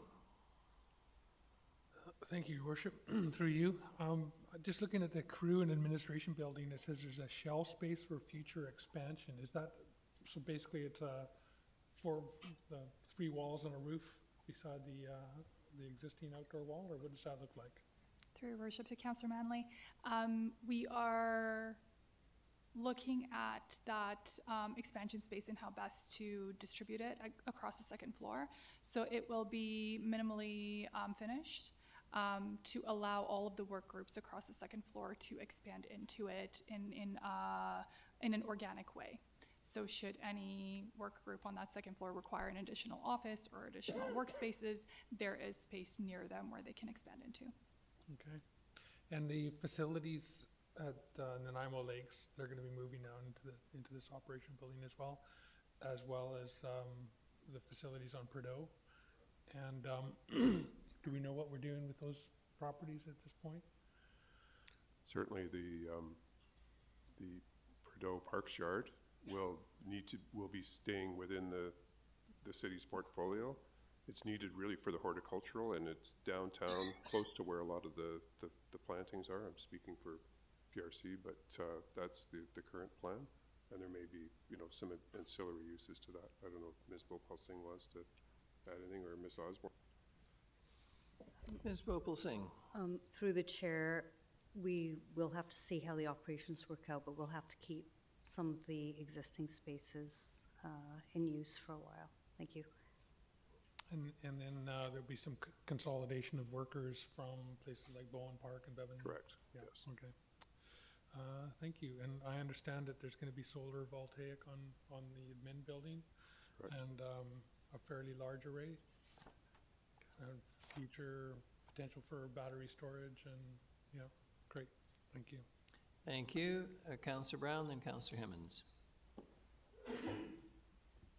Thanks, Your Worship. This question was partially answered, but I'm just hoping for a little bit of elaboration. The attached document said that 216 staff, and it has a breakdown of current staff that would be essentially kind of occupying or housed on site. Where are all those staff now, of the 216? Mr. Sims. Your Worship, those are spread across many facilities. Primarily, I would say the bulk of the staff are located at the Public Works Yard. That's probably 150 to 160 staff work out of that particular facility. And then there's the Prideaux Parks Yard, there's the Nanaimo Lakes Park Yard, there's Bowen Park as well. So those, and then even one or two from SARC. Okay. And so, just for my clarity, it's a very small number, but the intention would be corporate services staff would be moved there as well? Corporate services staff, would they be moved there? The corporate services, yeah, sorry, thank you for that. It's the finance group, okay. Supply chain. Purchasing and, okay. Yeah, supply chain management, also known as purchasing, so that they're in their own space at the moment. They'll be moving into the building. Okay, thank you for that. Thank you. In order, Councillor Hemmons and Councillor Thorpe. Thank you, Your Worship. The IPD process seems to really be winning the day, and that's great to hear. It sounds like just good project management, and I'm curious how it didn't happen on previous projects and previous iterations that we just sat down and kind of workshopped it all. But I'm glad to hear that's what we're doing now. Pre-engineered, does that mean it will be manufactured off-site and brought on and built, like we see the pre-engineered housing? Through Your Worship to Councillor Hemmons, yes, it would be, the material would be manufactured off-site. The wall panels would consist of a panel system that would come onto site and be installed and erected, and then we're looking at a standing seam roof, so most of the materials will be manufactured off-site and brought on and erected on site.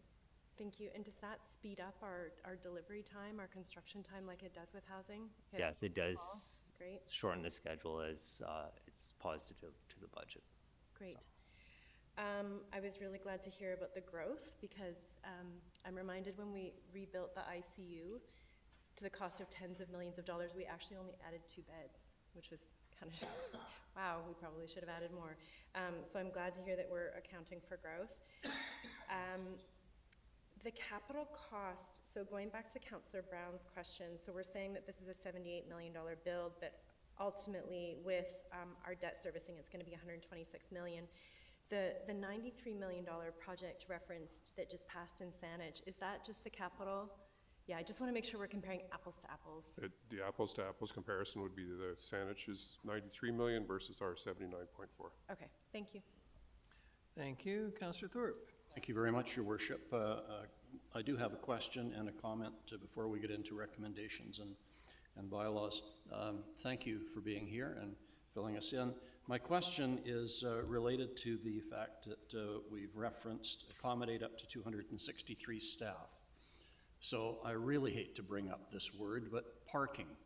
Are we allowing any space for all of those hardworking staff members to be able to park somewhere near their work site, as opposed to Fire Station number 1, which we built with no staff parking, or virtually none? Through Your Worship to Councillor Thorpe, yes, there is a lot of parking. So there is a staff parking lot on one side of the Curran Administration Building, and then large parking lot within the Public Works yard to support all of the Public Works vehicles. Great. Altogether, more than 500 parking spots. That eases my mind greatly. Thank you so much. No, I just want to comment, Your Worship, if I may, that as we all know, this has been a long time coming, and I will be very enthused to support the recommendations that are in front of us.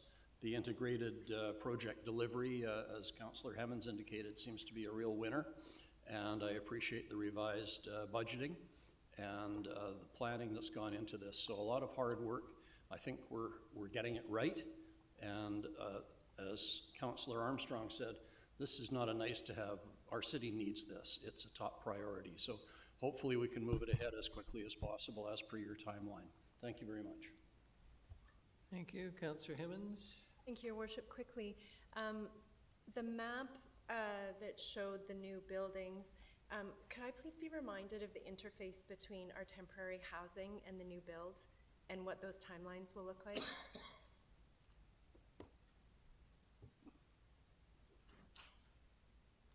So the temporary housing is to the left of the far leftmost building. So that's the Kroon Admin building. So the temporary housing currently exists in what we're showing here as a parking lot. Okay, yeah. Thank you. And thank you. Councillor Armstrong, please, let's get on with it. It's really past my bedtime. Well, I can't turn it on if you don't apply. There you go. Okay. Motion that council direct staff to increase the budget for the Public Works Yard Update Project by $77,675,000 in the 2026-2030 financial plan, funded by A, $726,350 from the General Asset Management Reserve Fund, B, $89,550 from the Sewer Operating Reserve, C, $179,100 from the Water Operating Reserve, and D, $76,680,000 in long-term borrowing. Seconded, Councillor Thorpe.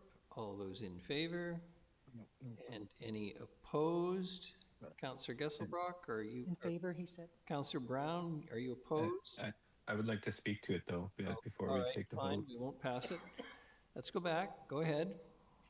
Thank you. Yeah, I just think it's important to speak to this, as I'll be voting in opposition. I also think it's important because of the magnitude of the expenditure. There's two reasons I won't be voting for it that are sort of in my mind here. The first of all is the delay. I think the delay in the DCC bylaw and then is one, I think, kind of problematic because we voted for such a thing without actually looking at the financial modeling of the impact. I'm sure staff did as they provided some advice around that, but council, to my knowledge, did not. And I think that's a little irresponsible, and especially because there's only so many places funds come from. The second reason I'm voting for this, and I have, with the exception of one time, voted against this project, and I was reluctant that one time to do so, and I regret doing so actually. From day one, I have not had confidence in how this project, what is listed as needs has been scoped. And I've gone back through all the documents repeatedly, trying to better understand it. And at the end of the day, I think a lot of building is being proposed that is being proposed as a need. And I have not been convinced it is. Without a doubt, I just want to be absolutely clear, without a doubt, that facility is way beyond its appropriate life cycle and needs to be replaced. But I do think a lot of building is being proposed for what in many industries they would find alternative ways to utilize the space sequentially rather than all at once. And I'm not saying that's all that's happening here, but I also think in many industries, a lot of these tasks would be completed outside in the open air, especially considering our climate. And I think so taken all together, I think I have not been provided with information where I have confidence in those that have scoped the project. And as a decision maker for this type of expense of 125 million over a 20-year period, I don't have confidence to vote in favor of this. I wish I did, I wish I had been provided that confidence, but over 3-4 years now, I have not. Thank you. Thank you very much. You've inspired me, even though it's past my bedtime, as I teasingly said earlier. I'm reminded that Betty Davis was supposedly said at some movie, "What a dump." The truth is she never actually said that in any movie, but it's attributed to her. Frankly, having toured Public Works on many occasions, I believe that her language is actually completely appropriate. It is an inefficient, aging structure with vermin, inefficient, damaging to equipment that's been purchased with public dollars, and I'm going to happily support what has been proposed. It's a long time in coming, and it should have come a long time ago. It would have been cheaper, and we wouldn't be worried about whether it was $78 million and $125 million with interest or whatever. So, all those in favor? Councillors Armstrong, Eastmere, Hemmens, Mayor Krogh, Councillor Thorpe, Councillor Manley, and opposed? Councillor Brown, Councillor Gesselbrock, are you with us one way or the other? I didn't see your hand. In favor. In favor. Thank you very much. Councillor Armstrong. Motion that Public Works Yard updates boring bylaw number 7450 to authorize the boring of up to $76,680,000 for the construction of the Public Work Yards updates. Pass first reading. Seconded, Councillor Hemmens. All those in favor? Any opposed? Councillor Brown's opposed, not Councillor Gesselbrock. That was just a slow hand, I assume. Voted in favor. Motion that the bylaw pass second reading. Seconded, Councillor Thorpe. Call the question? Oh, Yes, go ahead. No, I don't. Paul wants to speak. Well, all right. Take you off, sorry. Thought you wanted to speak. Thank you, Your Worship. Yeah, I do support this project. I think it's long overdue. It should have been, these buildings should have been rebuilt 20, 25 years ago. We've seen what it looks like to have fire trucks parked with half of the engine hanging out the building. And we know that in an emergency, if that building came down on a fire truck, we would lose a fire truck. And in an earthquake, a fire truck is going to be a key asset. If we've got broken gas lines and fires around the city, we're going to need everybody working together. And that means having a proper emergency operations center and having a proper center for staff to be working out because the city is the fourth level of an emergency. And if we do have an earthquake and we're told that we do the duck and cover every year because at some point it's going to happen. If you have a broken water line or a broken sewage line above your house, flowing into your house, who are you going to call? You're going to be calling the city. And so that's, it's a responsibility for us to ensure that our staff have proper facilities to work out of and that we're able to respond in case of emergency, whether that's fire, floods, or earthquakes. Thank you. Thank you very much. Councillor Hemmens. Thank you, Your Worship. I just want to say that this project has my unequivocal support. It's a need. It's a need for our staff. It's a need for the safety of our city, and I'm happy to support it. Thank you. Thank you very much. All those in favor? And those opposed? Councillor Brown, everyone else in support? Sorry, Councillor Armstrong. Motion that the bylaw pass third reading. Seconded, Councillor Hemmens. All those in favor? And those opposed? Councillor Brown, everyone else is in favor. Motion that council direct staff to negotiate and execute the agreements necessary to complete the Public Works Yard updates project within the approved budget. Seconded, Councillor Eastmere. All those in favor and opposed? Councillor Brown. Motion carries. On to 2026 Home Energy Retrofit Parcel Tax Bylaw 2026, number 7447. Ms. Mercer, please. Thank you, Your Worship. So with the implementation of the Property Assessed Clean Energy or PACE financing program, 8 properties have completed their retrofit projects, and 2026 will be the first year these properties will be subject to a property tax or parcel tax. So in order to levy a parcel tax for the 10-year repayments, council must adopt a property tax bylaw, or parcel tax bylaw. So tonight, staff are looking for first 3 readings of the 2026 home energy retrofit parcel tax bylaw. Thank you.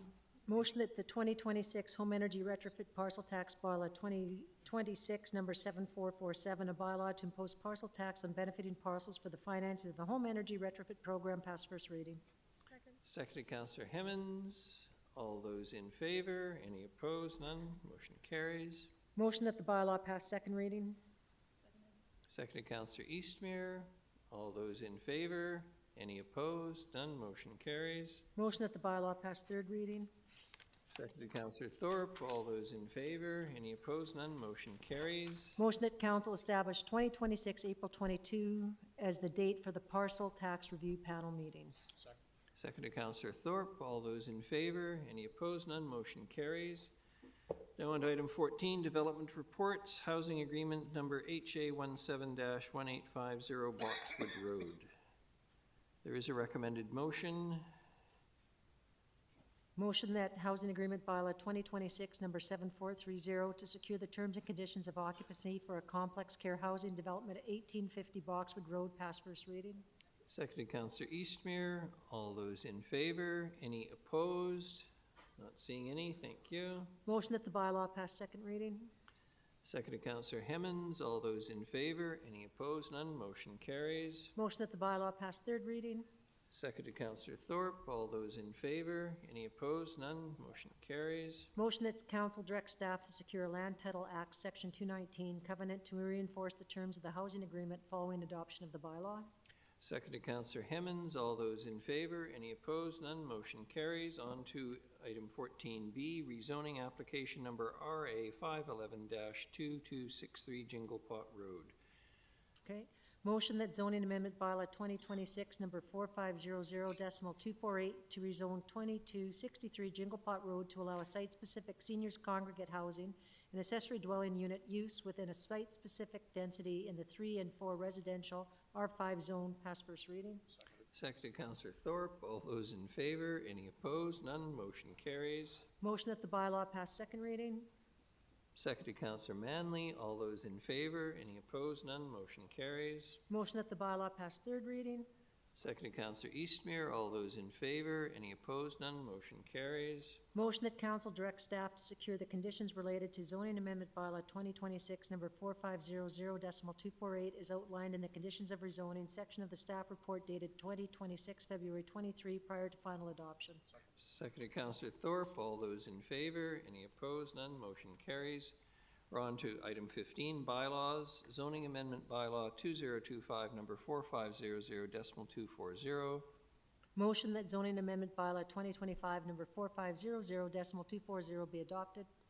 Seconded Councillor Hemmons. All those in favor? Any opposed? None. Motion carries. Motion that financial plan amendment bylaw 2026 number 7389.02 be adopted. Seconded Councillor Thorpe. All those in favor? Any opposed? None. Motion carries. Motion that housing agreement bylaw 2026 number 7428 be adopted.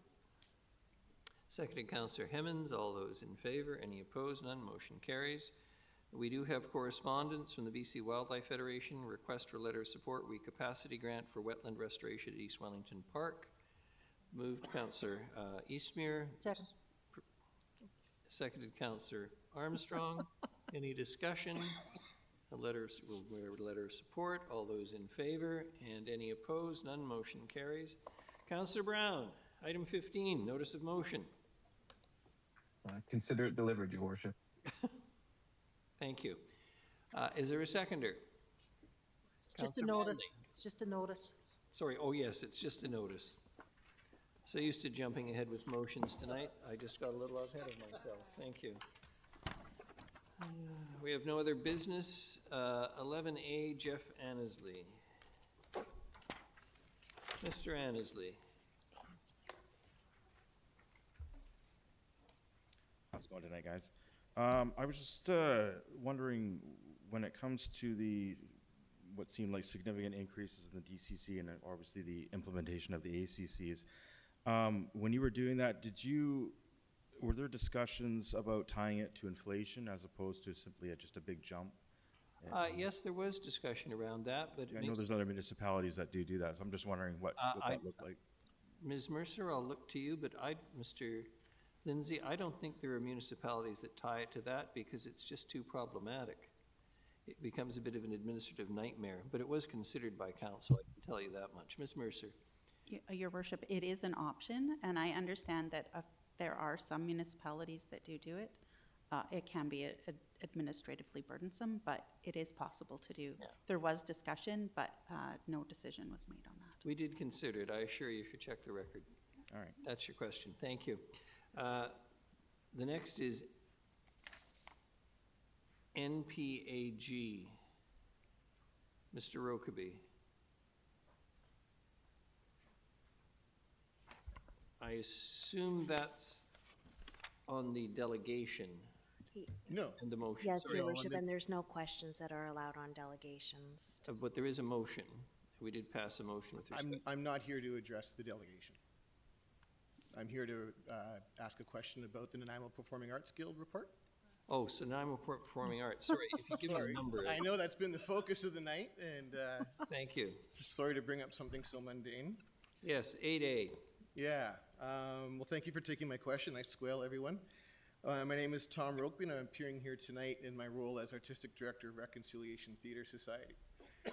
We are really pleased to hear the report from the Nanaimo Performing Arts Guild, and we thank them for their work. Reconciliation Theatre has been using the OV Arts Center for the last few years, and we made the difficult decision at our AGM in December to no longer use the facility because the problems with the building are just too much to overcome. It was a sad decision for us, but we have found a new home, and we had our last event here in this space, in the Shaw Auditorium. And so I'm getting to my question related to the Guild. I hope so. Okay. I was told I had 3 minutes. Sorry, Mr. Crow. So I will skip to my question. I'm hoping that I can get some clarity on what the council's plans are for this space in conjunction with its commitment in the integrated action plan to provide new space for arts and culture programming, including use of the Shaw Auditorium. And I'm hoping that we can get an idea of what that would look like, and so that we can plan future events for this venue with some eye on what council has in mind for those changes. Ms. Bhopal Singh. Through the chair to Mr. Rokeby, so if I'm understanding your clarity is specific to this facility? Yes. Okay. I might rely on Ms. Osborne on that, but I do understand you've been working with Adrienne Breen, our manager of culture and events, on this one. Yeah, she's our point of contact for the department Okay. when we use it as a tenant. But So- we've yeah. Sorry, go ahead. So I think one of the next steps would be to have a conversation with her about what our available spaces are, including the use of this space. Ms. Osborne, I don't know if you've got anything to add? His Worship, through His Worship to Mr. Rokeby, yes, working with our manager of culture and events would be beneficial. I know that there has been some improvements done to this facility with the intent of being able to host performing arts performances, and things like the Fringe Flicks and other things have been quite successful in this space. So if you're looking to continue to look at more additional space, we can work with you through our contacts through the conference center to try to find a consistent space for you. The one drawback would be the storage and the long-term setups, and so shorter type performances and one-time venues is more likely to be successful. Okay, I really do appreciate that insight. I want to be clear that we have been dealing with Ms. Breen on a regular basis, and her insight has been very valuable and has led us to be able to come here and ask these questions. Our feedback on using the space this 2 weeks ago is we would really appreciate it. If we're going to be serious about this venue, we have to do something about the desks. It's really not a usable venue, and that's kind of my point of my present question tonight, is to hope that we could see that as part of the plan to make this a usable venue. Through the chair to Mr. Rokeby, through your worship, if I could recommend that you continue this discussion with our staff, that would be appreciated. Thank you. Thank you. And the next is Public Works, which is 13C. Mr. Collin.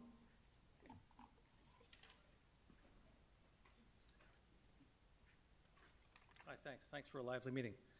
Just had some questions regarding the new boring capacity the province has allowed us to have now. I'm a bit disappointed by the cost of the city works yard, but whatever, let's put that aside for a moment. And so it looks like if we take in consideration the South End Community Center, which could cost between $100 and $150 million, and then also the new RCMP building is going to cost somewhere in $400 million. This is going to add tremendous cost to the electorate, the populace of this city. So I'm just wondering if that's sort of being taken into consideration by your good people here. Councillor Armstrong.